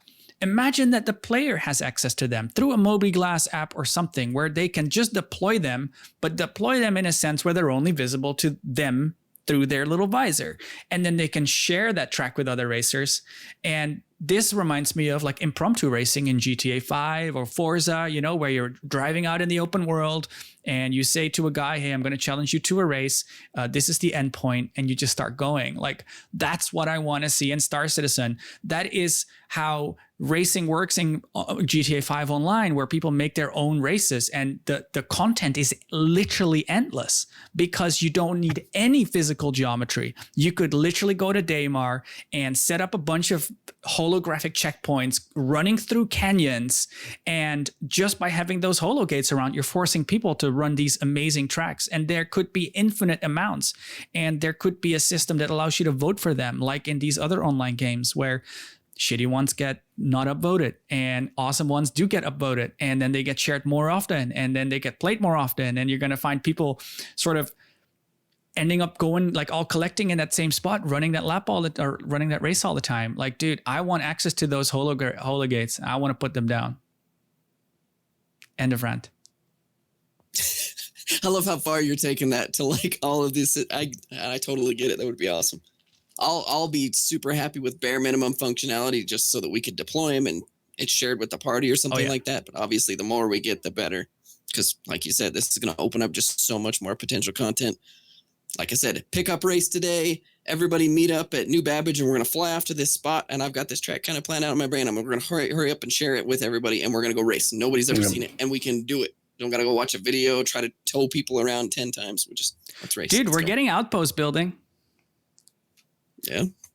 Why not racetrack building? Like, yeah, exactly. Well, and why not have those be one in the same functionality and working together? You know, awesome. Oh yeah, and that Rastar tool. Yeah, right. Yeah, dude. I want to like Well, we've got our another angle too. Go ahead, Steve. Oh, CIG said they want us to be able to do data running, right? Like you go out, you find a mining claim, you get those coordinates, you sell them to people, you share them to people, you share them with your group. Oh, wow. Okay. You share them with your group. And that's basically like what we'd be doing these checkpoints, right? Like if you imagine, you know, finding a bunch of mining claims and sharing that as a list with people is no different than like finding a bunch of checkpoints. So it's like once we get the ability to mark and share locations, which is what CAG says they want to be able to do, you know, if they just take that one step further and let us put like visible gates there, like I think they wouldn't have to go too much further from what they already want to let us do. And sharing locations and tagging locations, and like they could be checkpoints. So yeah, or with the Rastar tool. So I think there's a couple ways that they could approach this, and lower that barrier and let everybody be able to do it because it's so much fun. Even the same thing, like you said, right? Like Steve, you know, just share like some data cards of the location with the overlays on there and the holo gates. So like this, you could just share them with a couple people, or even sell them to a couple of racers, underground racers and stuff, and then they just plug it into their ship computer, and then it shows the location, and then the holo gates are popping up exactly where they are at that track. But yeah. That's underground racing, right? Imagine you get this bootleg track that like flies through the turrets at the prison, right? You know? Yeah. How cool would that be? Or like, you know, every Sunday afternoon, like, you know, do you need to hit Speedweed's repair shop? You know, that's where you can find like some underground track cards and stuff. So yeah. Love it. Since May's got to go on his rant, can I express my delusional desire with this? It's never going to happen. It's going to be amazing. I want to be able to go out here. Desire. I know. I want to be able to go out to a mountain in Euterpe, whatever, or somewhere, deploy my things and set this up as a track. And then I want to be able to click a button and it automatically gets exported into Arena Commander, and I can go race that. And it just pulls that kind of section of terrain, and I automatically get to go race it in Arena Commander as well. I think that would be so awesome. It's possible in a way now that they're importing these entire planets into Arena Commander, right? Yeah. So why not? Yeah. Never gonna happen, probably, but yeah, you can dream. Never say One never, can dude. dream. This is Star Citizen. Chris Roberts is at the helm. We can add another year of development. Soon, yeah. What's another year? Well, didn't they say in the ISC like they're trying to make it easier for the developers? Like the developers Yeah. want to be able to push a button and put Yeah. a map in for us to do an Yeah. arena commander or whatever. So like, you know, if they want it, that's closer to maybe us being able to do that too. Right. Yeah. So hot topic last week or whenever, Arena Commander. It's obviously like introducing more racing now. We just had 2 ISCs, a part 1 and a part 2, all about Arena Commander. And we were treated to some very interesting stuff related to racing directly. That's got me very excited. I say this all the time, so let me just reiterate what I've said in chat already, like in the last week. I see a huge amount of potential in Arena Commander when it comes to competitive racing.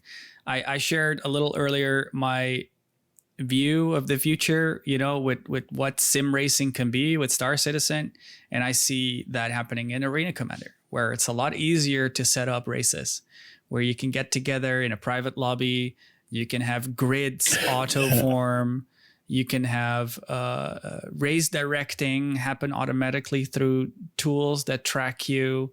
You could have replay tools like any other racing game has, where you can have track side cameras that are operated by a computer, and they track racers and they take care of it all. You can have these spectator suites.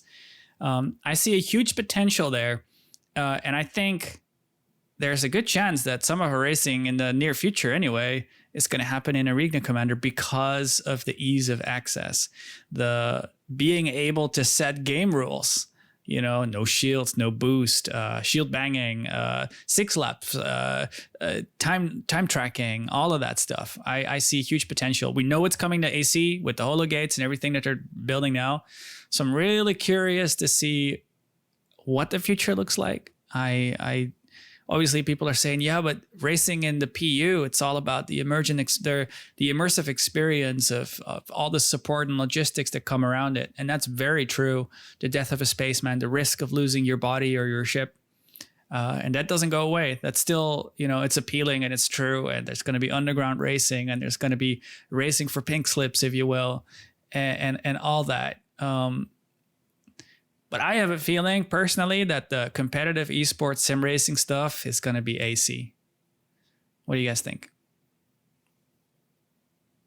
You mean Arena Commander? Yes, AC Arena Commander. You I think, good yeah. job, Louis.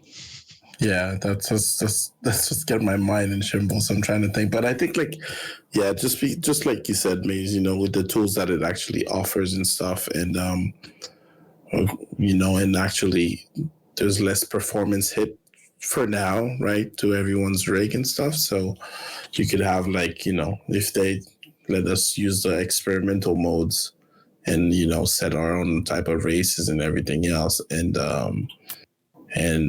hopefully, you know, implementation of different camera angles, you know, as a producer camera angles. So it could be a great gateway for the esport.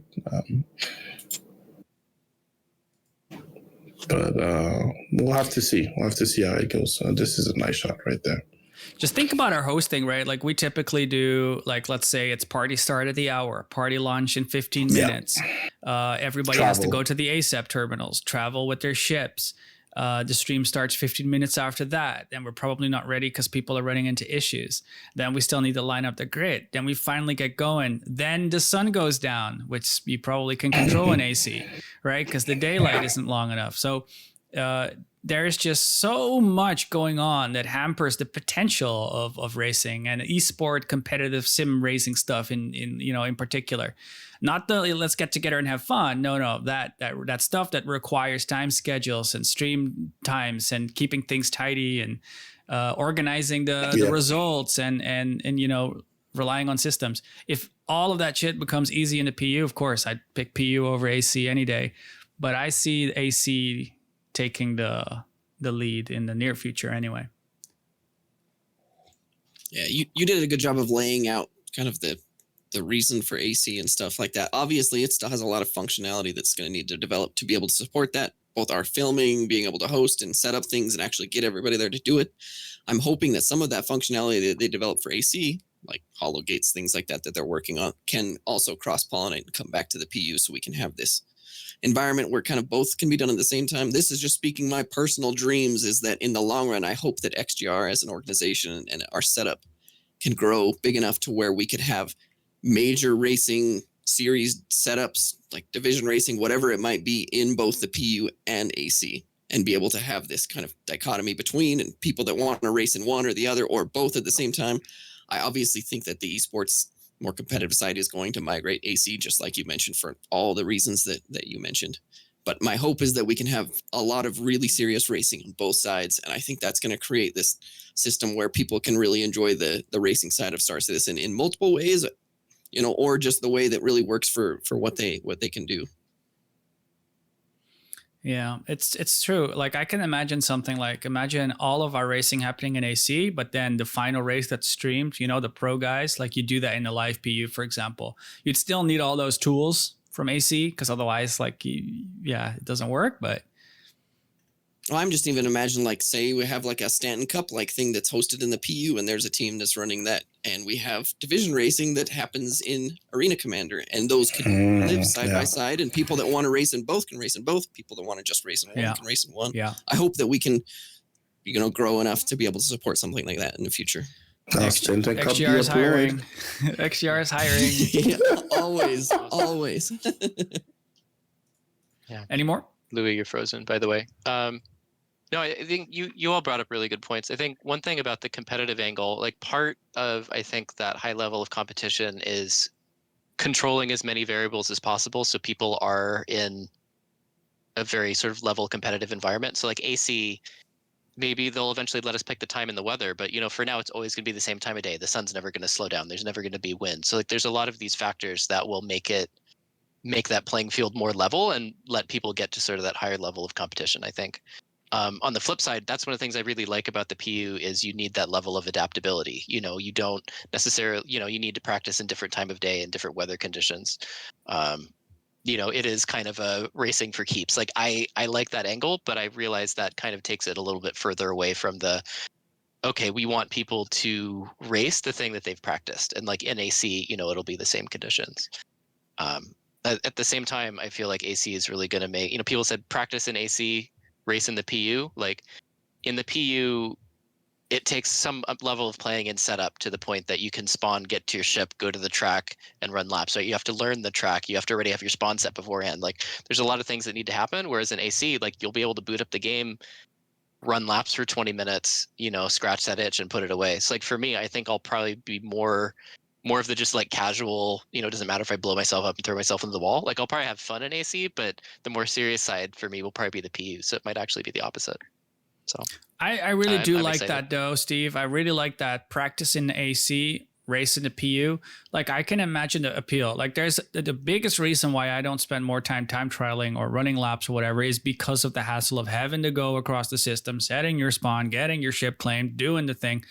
And so if I could just log in and go into AC and run laps for however long, like, dude, that would be my jam. I do nothing else. Like for me, and I think Osashis, you'll probably agree with me, like there is such a satisfaction in, you come home from work or whatever, you pop into game and you just run laps for an hour or two and you don't have to think about anything. You crash, you respawn, go, just keep going, just get in the flow. Like it's great. But with Star Citizen, it is just so incredibly hampered by many things, which is a part of the charm of Star Citizen, but it doesn't get me in that flow that I'd want to be in. Yeah, it's not even just the annoyance, but like legit time concerns. There'll be times, most people that play Star Citizen are a little bit older, right? And they may have families and stuff like that. You got 20 minutes. If I had 20 minutes, I can hop in and run 20 minutes of laps. I'm going to do that. Yeah. Right now, I'm at 20 minutes. I'm not even going to get to the track. So it's just, I'm not going to. Yeah, good happen. point. Yep. Yeah, very good point. And then, logistical concerns. Like, I remember I was running Crux Cup, which meant I had to have my spawn down at Orison. And the next day was one of the division races. And so I had to make sure that I logged in early enough to set my spawn and move my ship and do all of that stuff just so that I could do the thing the next day. So like, there's that whole there's that hurdle and hassle. I mean, yeah, maybe one day in the future you'll just be able to log in, go into the game, get in your sim pod, and be running laps while you're, quantuming across the system, right? Yep, agree completely. So we've got Louis going through some hurdles, getting his camera back. You're back. You're looking good, Louis. Real quick, we've got some more questions that we're going to handle, and after that, we've got another trivia question. We're giving away that links, and I'm excited for this question. I'm very curious to see how quickly people pick up on the answer. But first, we'll do some more questions. So I think we'll do that now. This one, I don't know, maybe we already touched it. So I'll just hand it over to you, Ty. I'll ask the question, and then again, we can go and run through it if anybody wants to say about it. The question that Second Saber asks is, how do you envision org support and logistics for racers fitting into XGR or not fitting into XGR as things grow and XGR becomes more popular? Basically, how does support and logistics fit in with racing?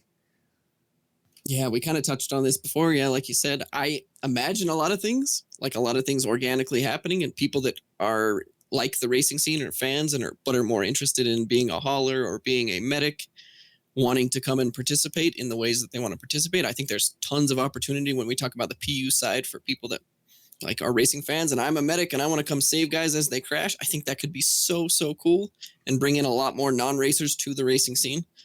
But obviously, a lot of that depends on the game functionality, the necessity for it. Right now, we're not quite there yet. We'll see how things go in the future. But yeah, hopefully that happens organically and we develop that, whether that's people personally having their crews or XGR having teams of guys that want to come help do that, or a mix of the both. I see a lot of going out in a lot of different directions.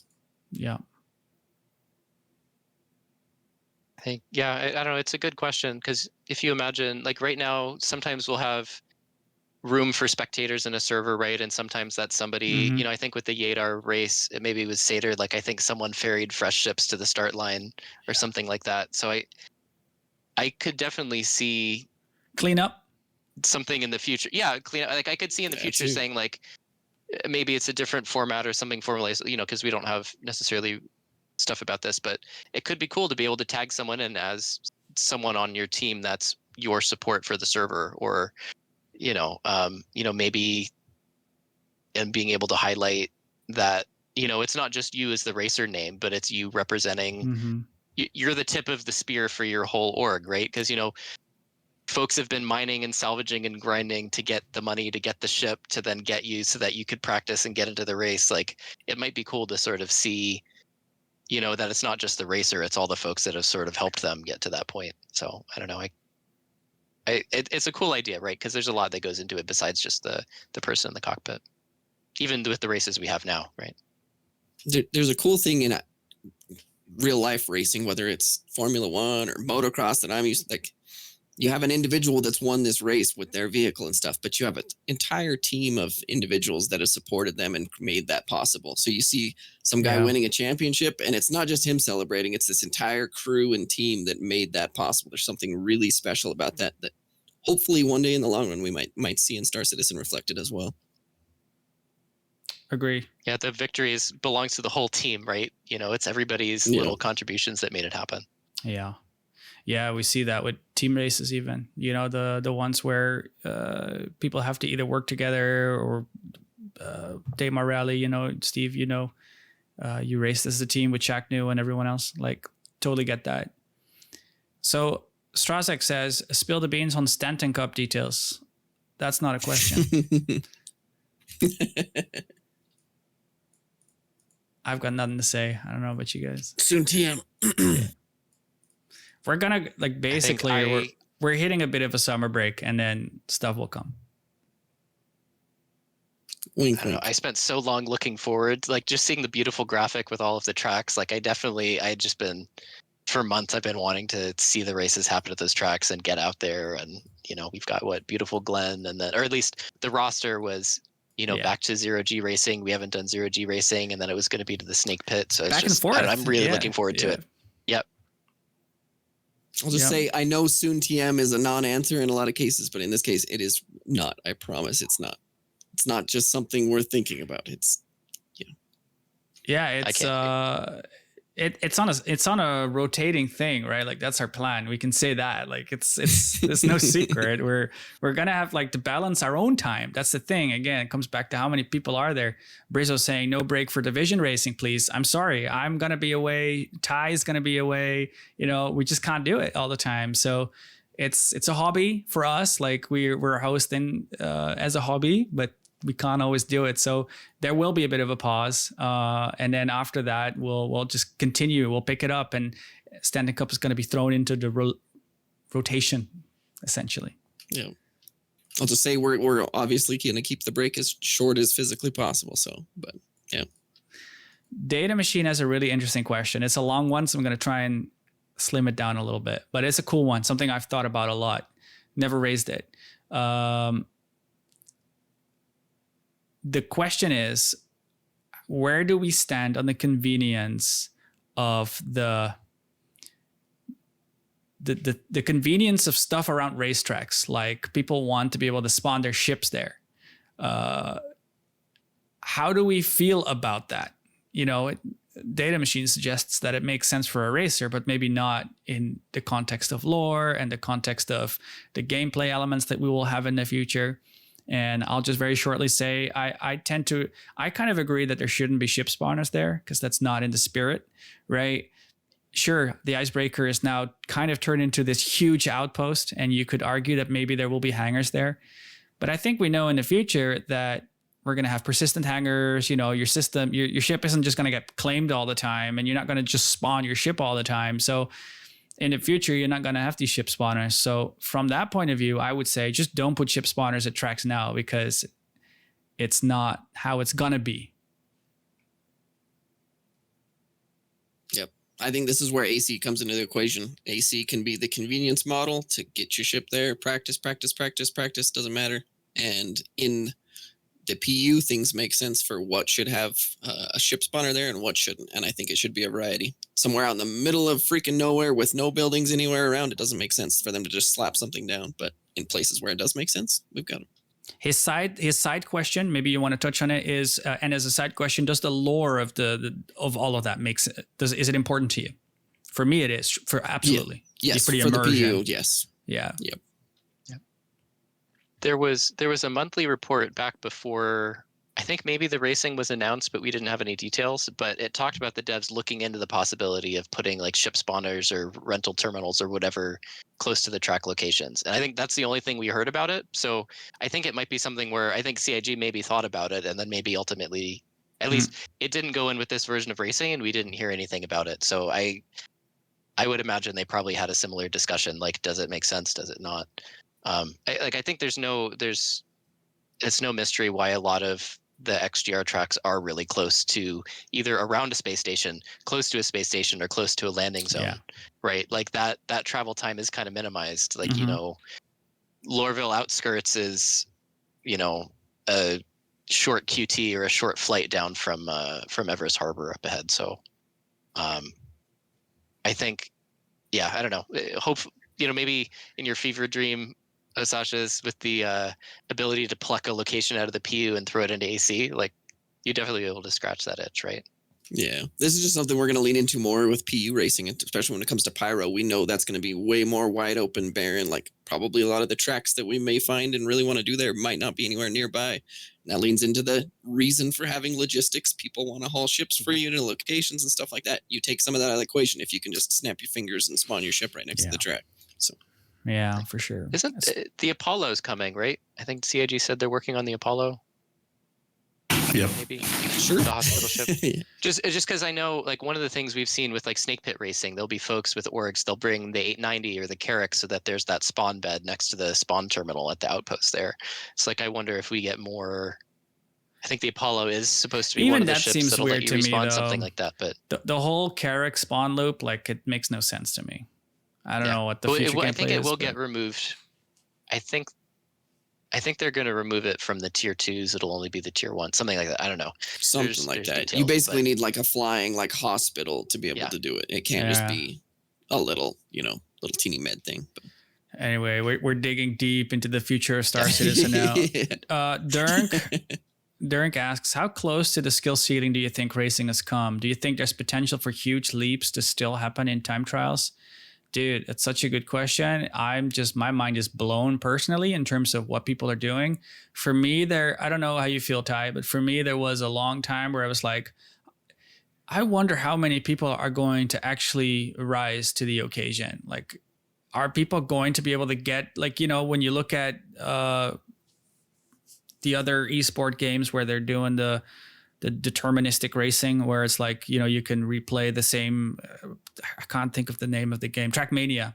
When you look at how many racers there are and how, like, they're within milliseconds of each other. And I always wondered, are we going to get that? And then we see people like Durink and Billboy and Playing Fox and Shacknew and Splen and everyone else I'm not mentioning running within those times, and bringing it comes down to track limits again. It's like, yeah, you went faster, but yeah, you also went high, and that's why you went faster. Like that, we are there now. And is there room to grow? For sure, because the ships are always going to be changing right now anyway. So like the meta is going to change, the way we handle with the inputs in the ships is going to change, the atmospheres, the aerodynamics, the control surfaces, the thrusters, the rotations, the joysticks, everything's going to keep changing. It's a very fluid, dynamic situation right now.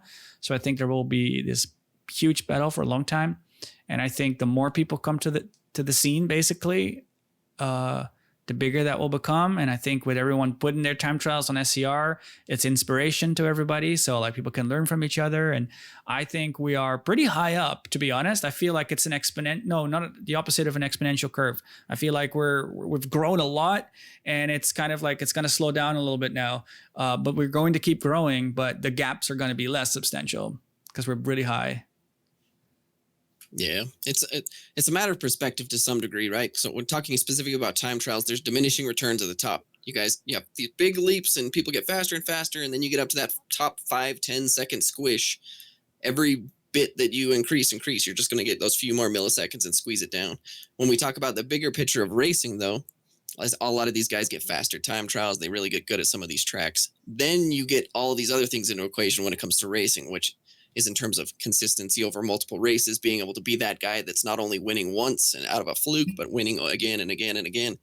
The mental side of things that people are starting to have to realize and work on. So where you're not getting so nervous on the start, you can really keep your composure. You can deal with situations where, I got a lead and now I've got people telling me and I can handle that pressure. Or, hey, I got a bad start. Now I got to work my way through the pack and make smart racecraft decisions, making a right way around guys. So it's in like perspective wise, if you're just looking at time trials and you're looking at that alone, there's this diminishing returns and it seems like people are squeezed towards the top.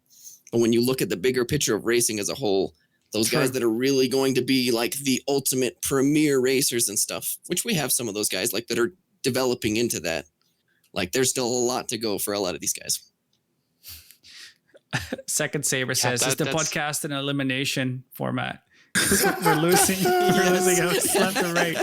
It's great. Sorry, Steve. Yep. Yeah, we've had one DNF and one. I'm still here. I'm hopping to the finish line. I'm still here listening to you. Yellow flag. I was going to say exactly that. Like, I think one thing is the ability for people to maximize that speed, and I think it's a problem that some people really love to crack. Like, I think Splen sometime last year posted a video where he got a second off the fastest old Van der Waal record time. Like, it took years to get a time that was faster, right? So I think people will always keep tackling this problem, and I think that millisecond gap will keep changing, and the ships are going to change. But I think it's all of that racing skill, the racing strategy. Like once you're fast within milliseconds, it really comes down to all of those other skills in that practice. During the Pro-Am heats, one of my favorite things about the new division series is your finishing placement in the previous heat in a Pro-Am determines your grid for the next one. So there's this whole additional level of strategy that we now have versus the kind of free-for-all Pro-Am format where you're going, okay, if I'm starting the overflow or if I'm starting the back, I'm probably not going to win, but how can I get to a next grid position so that I can win the next one? So I think it really highlights that sort of other strategic side, like knowing the other racers, knowing who you're going to overtake, like, knowing, is this person predictable? Is this person slow? Like, there's so much that goes into it once you've got down to the point that you're within that time gap with the other racers. Once you're on pace, it's like it's a different game, I think. Yep, agree entirely. Louis, you're still. What's happening with you, buddy? How's it going? You here? I'm still here. You're just the ghost. I'm almost there. Just So Data fiddling Machine with cameras. Give me a bit. Data Machine asked an interesting question. We kind of touched on it a little bit. How do you think in-cockpit situational awareness could be increased for racing? Because right now we obviously don't really know what's happening around us. I think this is where you see it in other games. You know, you get little arrows to show you if someone is next to you, above you, in front of you, kind of behind. You could even have a little projection again, which is kind of like the same as your landing HUD, where you see a 3D representation of your ship in front of you with all the other ships kind of in a 3D space around you to kind of help you know everything around you. I think we need a lot more of that, and we don't have nearly enough of it. Yeah, I mean, I straight up agree with that. Like, there's a lot of ways that they could add some more for people. As far as what players can actually do, like obviously head tracking is really nice for that, even though Maze here does not care for head tracking. And then, you know, talking about this, things that impact this, right? We already talked about shields, right? So we basically have the worst of both worlds. We have a lack of situational awareness because of lacking systems, and then you're really punished for that lack of situational awareness. So as those things get buoyed up, then I think that's going to help the situation as a whole. But And I think, yeah, and I think we have a couple of factors that all kind of collide. Like one of them you brought up, some of the ships are very fast and they're very fragile. You combine those two together and we have the risk of that just like instant boom. So, you know, the shields can mitigate that, but also you have, the faster your ship is, the less time you have to react to anything, especially as people's lines intersect or obstacles come up. So I think one of the reasons why I enjoy some of the racing where the ships are a little slower or a little tankier, because you have more time to get that situational awareness. And yeah, some of the racing cockpits, they're not set up for the best visibility. We don't have those cute little rear view mirrors, and even if we did, they'd probably be out of FOV. So yeah, anything we could do in the ship. I know it's really distracting for some people, but I have the cockpit verbosity all the way up because that actually gives me beeps in the correct direction, or it gives me a beep pattern for when somebody's close. Because in those races, when you're, I think especially with boost, people can double their acceleration basically almost with the press of a button, and that really makes the close-in racing very dangerous. I know Data Machines hosted some of those no boost racing formats. And when someone's close to you, they're probably going to be close to you unless one of you changes. But when people can boost at any time, you have your situational awareness needs to be you have much higher demands on your situational awareness. So yeah, I like the beat method. I know I've had to do it before. When somebody's party marker is gone and it's only one or two people during a race, I'll target them before the race so they don't hear it during the race. But then that does actually give me that target marker, you know, pointing around to them. So there's definitely, yeah, we have very limited tools right now to help. I know sometimes you can use look behind, where if it's the kind of race where you're trying to figure out who's behind you, there's no way in game. We don't have that little 3D thing. Like imagine if we had that little ship model with a big red semicircle that showed there was someone close to you. Like that would be amazing. We don't have that. Yeah, so right now it's just look behind you. Is there a party marker close? Yeah, it's rough. That's one thing I forgot to mention too, was if they could just fix the toggle so we could turn off party markers for racers, would be a huge help in terms of situational awareness. Everyone knows party marker soup. It's terrible. Yeah. Or the distance, right? You know, sure, show it to me in 100 meters and fade it out beyond that. Like, please. And I'm back. Yeah, I've lost people in the party markers before. Actually, Sasha, didn't you get taken out in the Crux Cup because there was a tiny dot of an Aurora and you're going 3 times the speed and it was in the soup and you just didn't see it, right? So Yeah, you touched on Data's next question. When do you think we'll see the party marker options in the settings menu actually work? Yeah, I missed that one. That's a good one. Nice. Yeah. No, for sure. Hopefully Steve, you're way too nice, TM. though. Steve's saying like, oh, I target the racer before the race so he doesn't get a beep during the race. Dude, I spam people sometimes. Just like, you gotta take every opportunity you can get, dude. Like if I'm chasing Ty, you know for sure I'll be beeping him. Like, you know, just mess with his mind a little bit. That's how it works, right? Oh yeah. We're just answering questions. We've got a nice trivia coming up soon, Louis. Louis asking. I realized something, Cool. Steve, and you'll have to forgive me. You were just talking about like situational awareness and stuff, and made me think like maybe you should. Why don't you pick up racing instructing? Like you should do some racing instructing maybe. I think you actually wanted to highlight that, and we kind of forget. I'm sorry, but maybe this can be an awkward segue into the racing school a little, just as a in between. Yes. Because I'll can I introduce you? You obviously very recently joined as sort of like a racing instructor, focused on beginner classes, and you've been doing amazing. You've been teaching people in EU time and US time, and looking at the reactions, it's been received really well. So how do you feel the racing school is going? And I think maybe, whatever you want to talk about it. Yeah, for sure. So I think, so Shaknu previously was doing classes, a couple times a week last year. And we had a couple classes where we had just a huge set of like beginners and first time racers. And I know I attended a couple of those. And that feeling was awesome, right? Because there's so many barriers to get into racing of just things that, this whole game, right? You almost want someone to help give you this short version. So that's, I think, kind of what we've been focusing on with these classes. Because once you get over that hump and like people have just explained the depth of the workarounds and the things you need to do. Here's where you set your spawn. Here's the ships you should fly. Here's the tracks you should do. Here's the settings you should turn on. So once you get through all of that, we have such a helpful community. There's people that are always responding in like the racing school channel or the inputs and hardware ship tuning channel. Like once you've gotten over that hump, you can post videos. People will give you feedback. So that's something that I've tried to focus on with these classes. So the format's been two beginner classes a month, one in a sort of a more EU time, one in a sort of more US time. All levels of people are welcome. And the things class covers, folks watching, you might already know this. We go over like configuration for racing, all the settings, introduce decoupled flight, how to like fly like a racer and the things you need to do, how to take turns, what turns are, some of the jargon. And then we sort of introduce time trials and racing with other racers. And the whole class is about 2-ish hours. We should do some, casual starts and racing at the end of it. But I've been really happy with how these classes have gone so far. So we've done 4 classes. We've got 2 more coming up. I'll get into that in a sec. But we've had we've had 34 new students go through these last couple classes and 40 unique students total. And I think the proof is in the pudding. So the AM race that we just had, the AM main, there were 24 racers and 12 of them earned their AM license. So 12 of them, 12 racers got all the way to the end within the time limit, Applause to your which racing is awesome. Mission accomplished. Yeah. I'm Heck yeah. really happy with that. And we had, I think, 3 or 4 other racers that got really close to the end, got, 6 out of the 8 laps done, 8 out of the laps done.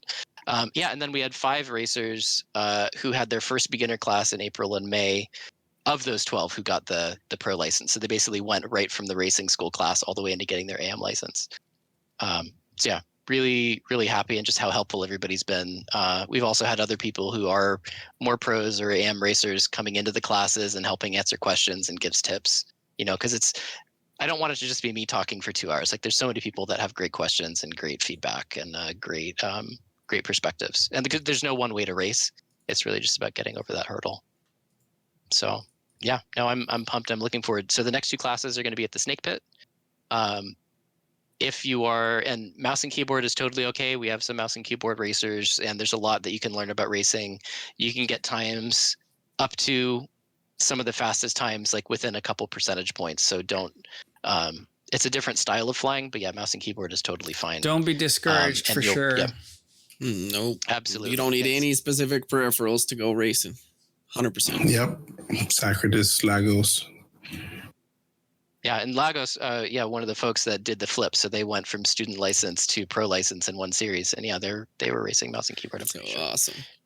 Shout out to Lagos. They mentioned to me they couldn't join join us live, but he was going to watch back. So hi, Lagos. Hey, Lagos. Good job. So let's see. I guess the last thing I'll just say. So there's going to be next 2 classes are going to be at the Snake Pit. Especially if you're newer, I recommend a slower ship. If you're more experienced, you've done it, bring something like a Razor. The Razor loves the Snake Pit. I'm a big fan of the Aurora, but on the Snake Pit, because it is a little slower, you can push that ship all the way to the limit and not worry as much about slamming into a canyon wall. So if you are joining us, if it is your first time, Steve, and then of I course hear there's you're a getting pre-flight rich. guide. You're skimming a little off the top, huh, Steve? According to chat. Yeah, what is this? Are they telling on you? Yeah. The $100 class fee. Well, it's news to me. I'm not getting, if folks are paying somebody $100, no. But yeah, it's no. There's no fees. It's just we're all just. He just brush it off. So. Yeah. I mean, actually, I'm poor. I don't make money in games. I have to save up a little bit money for ship claims before I do a class, just so I'm not broke. I remember in the last in was it the Pro-Am? Was it Pro-Am? Yeah, you're Pro-Am, like, hey, does someone yeah. have some money? Because I can't buy my ship back. Can't expedite. Story, the life of a racer. All right, let's move on. It's getting pretty lengthy. Yep. Data Machine is saying, Edmund Jarvis, asked, when's the next track guide? It'll come soon. Basically, the way we're doing them is whenever we race to a new track, we try to make sure that the track guide is out. So that's how we're kind of tackling them now. Again, it requires time. And it means trying to squeeze it in between things. So they'll keep coming. We'll keep rolling them out one at a time. You can expect most likely the next one to be, can't say because we haven't announced it yet. So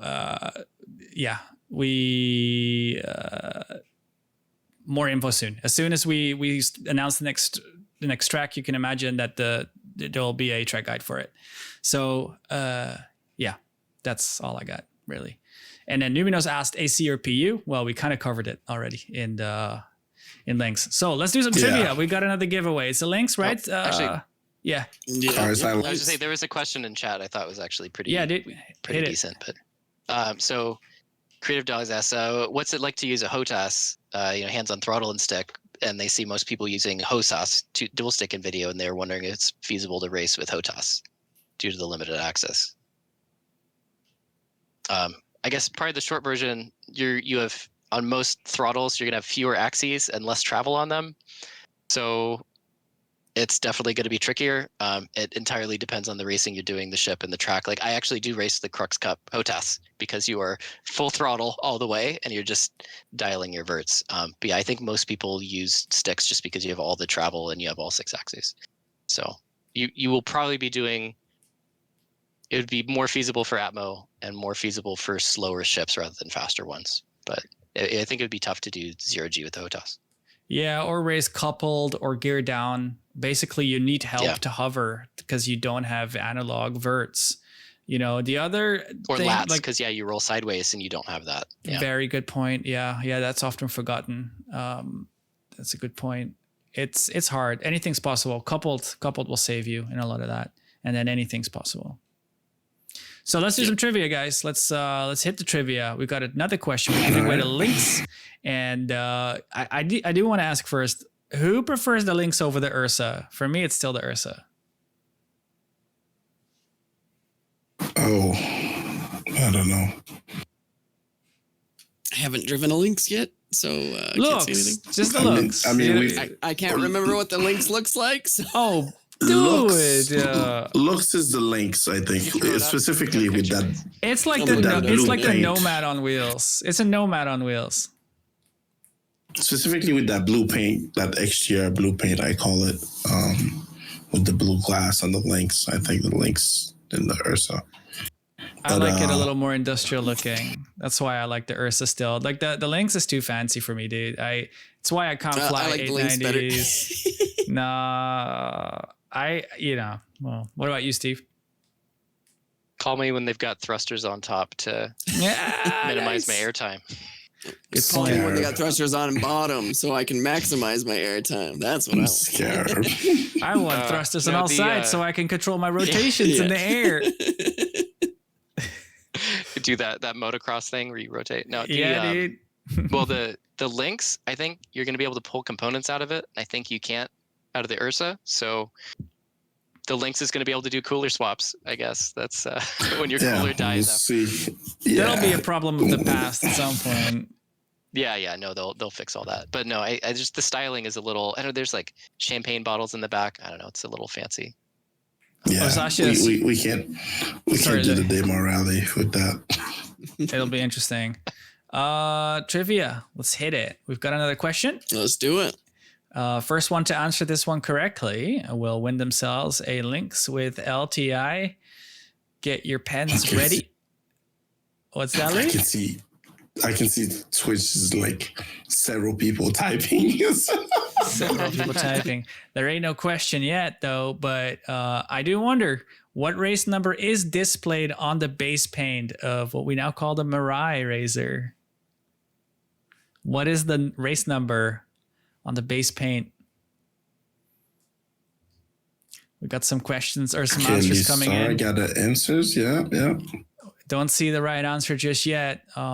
Of course, it's now a Mirai Razor. It used to be Misk Razor, but it's now Mirai. Yeah. And of course, Speedweed. I mean, how is everybody that slow? rigged. Come on, dude. Everyone's literally on the Google. This is not rigged. This is just like, dude, that meme's got a whole new point now. That's too good. That is so Congratulations, Speedweed. good. Yeah, well earned, dude. That's so good. Now you got a ballista and a Lynx. That's so. I could. There's no answers though. I'm never doing a giveaway on XGP again. This is ridiculous. Kalistar, you were so close again. Just one number off. Oh. Yeah, dude, that's great. That's great. No. Is everybody a bot? Like, do we have real people here? Like, what is going on? Where's all your answers? This is ridiculous. Two answers. They're here. Yeah, they're here, but they ain't typing. I think how many ships have racing numbers? Like the Razor has one. We don't have a lot of ships with racing numbers. The Origin does too, doesn't it? The Gamma, yeah. Gamma has one. M50. I don't remember what it is. Does the M50 have a number on it?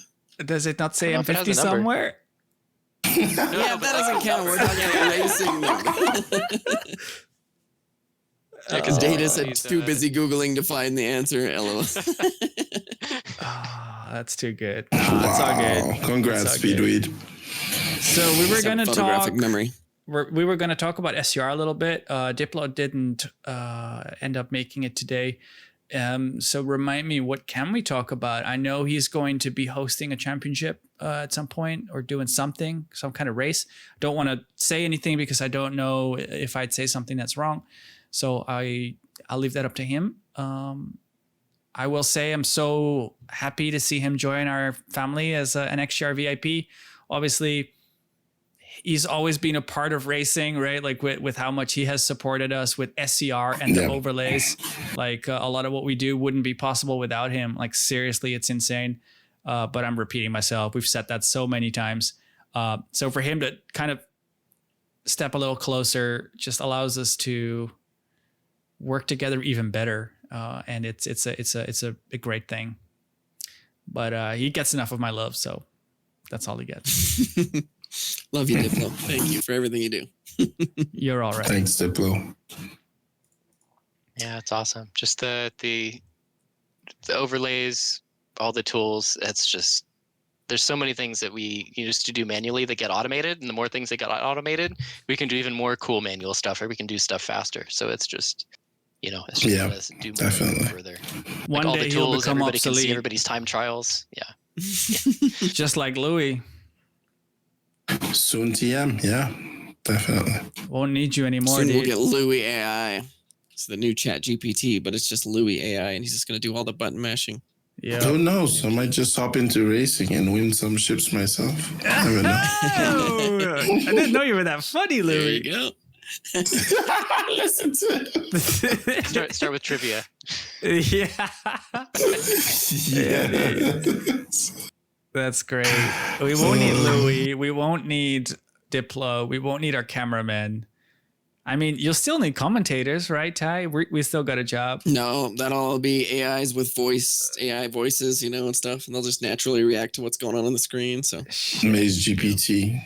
But then we don't need racers anymore because we just put the learning robots on the track and just watch which it'll be level of the whoever learning. can train up their racing model the best, and see who can win. No, it depends. We could do NPC races. It's not bad. Yeah, exactly. That we're just gambling. Sign me up. Yeah. Gamble on your favorite bot. That's not bad. Does anyone want to talk ground vehicle physics?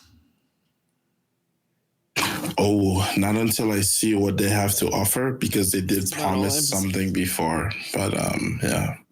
Yeah, that old ISC that showed the one vehicle losing traction and coming down the mountain and the other one staying straight up and down. I think that was last year. I'm hoping that's basically what we get, the nicer version of that. So Yeah. That looked very promising to me. Feels like, One of the most awesome part of that I thought was when the vehicle's in the air, it doesn't stay fixed in terms of its rotation. Like it's got center of mass that isn't in the perfect middle. So like it goes over the hump with its nose up, but then it starts dropping because it's obviously heavier in the front or whatever. Like they showed that on the Tumbril or the Cyclone. And that's a big part of making the vehicles not feel so staticky and weird and fake in arcade.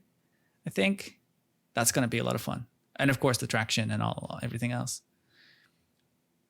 Why did we put this on the list? Oh yeah, because they announced it. They put it back on, or they put it on the objectives. What are they called? They put it on the For roadmap. 320, Yeah. right? Yeah. Here, let me see what they said.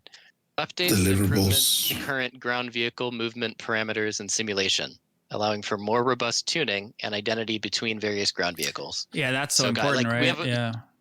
We have great ship tuning, but a lot of the vehicles feel really different. Like I know Data Machine Chat says, "Don't get me started," but Data's talked about how the different Cyclones feel like completely different cars. They look the same, but because they were tuned differently. So like, if they can make vehicles that should perform the same actually perform the same, kind of like how most of our ships do, that'll be nice. It'll be predictable. So, looking forward to it. Just want to highlight our schedule again. We've got the Division Pro race tomorrow. Don't forget to tune in. If you're a racer that's racing, good luck. And if you're a racer that isn't racing, support us by watching the stream and cheer on your favorite racer. We're going to have a lot of fun casting this one. Got a whole team ready for you to give you all the angles. We've got 10 racers lined up and some of our fastest ones. Who are y'all rooting for? I was rooting for Spen last time. Who am I rooting for this time? No, who's winning? Like, who's your money on? I don't know, man. Boltok has really surprised me. He's done amazing. That's honestly who my money's on. Especially coming out hot with the Heat 1 win and everything. I think he's got the momentum. I think he's gonna make it happen. Saber says the dates don't match up. Am I wrong? Did I do this wrong? I think they're right. Maybe I not. think they're right. Yeah. Maybe you're in a different time zone or something. Maybe Yeah, it could be. Today's the for the 16th, Pro, tomorrow's maybe. the 17th. Mm. Then the exhibition is the 24. The banner. Yeah, it's the 17th for Oh, us. the banner. Yeah. Oh, the top right's wrong. Oh. Good call out. Well, here we'll fix that toward the end of the live stream. Why don't we? Yeah, I think that's actually the time that it's racing school the next day. So I hope no pros show up to racing school expecting a race. I don't know what you're on about. It was never wrong. Yeah, it's perfect. It's perfect. Been that way the whole time. Yep. I'm glad they didn't have time to clip it, but yeah. Someone will find a way. Anyway, anything you guys want to cover? I would just want to say thank you all so much for your time. It's been a long one. It's been great to talk to you again. We obviously haven't been able to talk face to face for a while. We're all on our own schedules. Great to see you all again. Steve, welcome as our most recent member. It's so good to have you. And Ty, you're a washed up commentator racer. No one You else too, got buddy. words? No one else got words? What is this? Oh, thank you for having me, and everyone who's watching. Thank you for putting up with us 5. Right, it was a Yeah. elimination still race, so yeah, yeah. But yeah, appreciate it, and get to touch base, and yeah, I don't think there's anything else apart from we saw. CIG just released some info about CitizenCon, but yeah, that's it for now. Pretty exciting stuff, but yeah. Yeah, we'll talk about CitCon some other time. Very excited, but we go over. One thing I'll say, a couple years ago, or one of the last times they had it, they had a room with a bunch of computers set up playing Arena Commander. Like, maybe they'll bring that back for this year. That'd be cool. Let's get a bunch of people in the room playing Arena Commander. I mean, they did that previously. They haven't talked about what they're doing, but if they do that again, that would be awesome. We got rated from Gerbo. Thanks, Gerbo. Hey, hello, Gerbo's viewers. Gerbo. You caught the end. Yes. Gerbo, one of those racers that went from beginner class all the way to AM license. So, shout out. Awesome. Yeah, God, Good do you job. remember his reaction when he won one of the heats? That was Gerbo, right? No, I'm lying. Shit, who was that? No, it was Lagos. Yeah. That was Lagos. Oh, Lagos, yeah, that was Lagos. Yeah, that Gerbo reaction. got an AM. Did I license. really win? Yeah. Really? That was so good. That was awesome. Awesome. All right, guys. I think we reached the end. I'm very excited about tomorrow.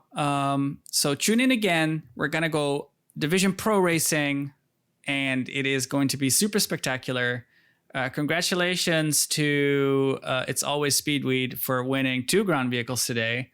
We're never doing that again. Glad to have you all.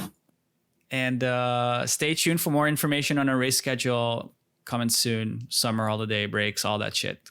Stuff coming very soon. And Ty, Steve, Louis, it's been great to talk to you. Shaq, love you guys. Talk soon. Thank you guys. See you. everyone. Thanks for watching. Bye. Thanks for having us.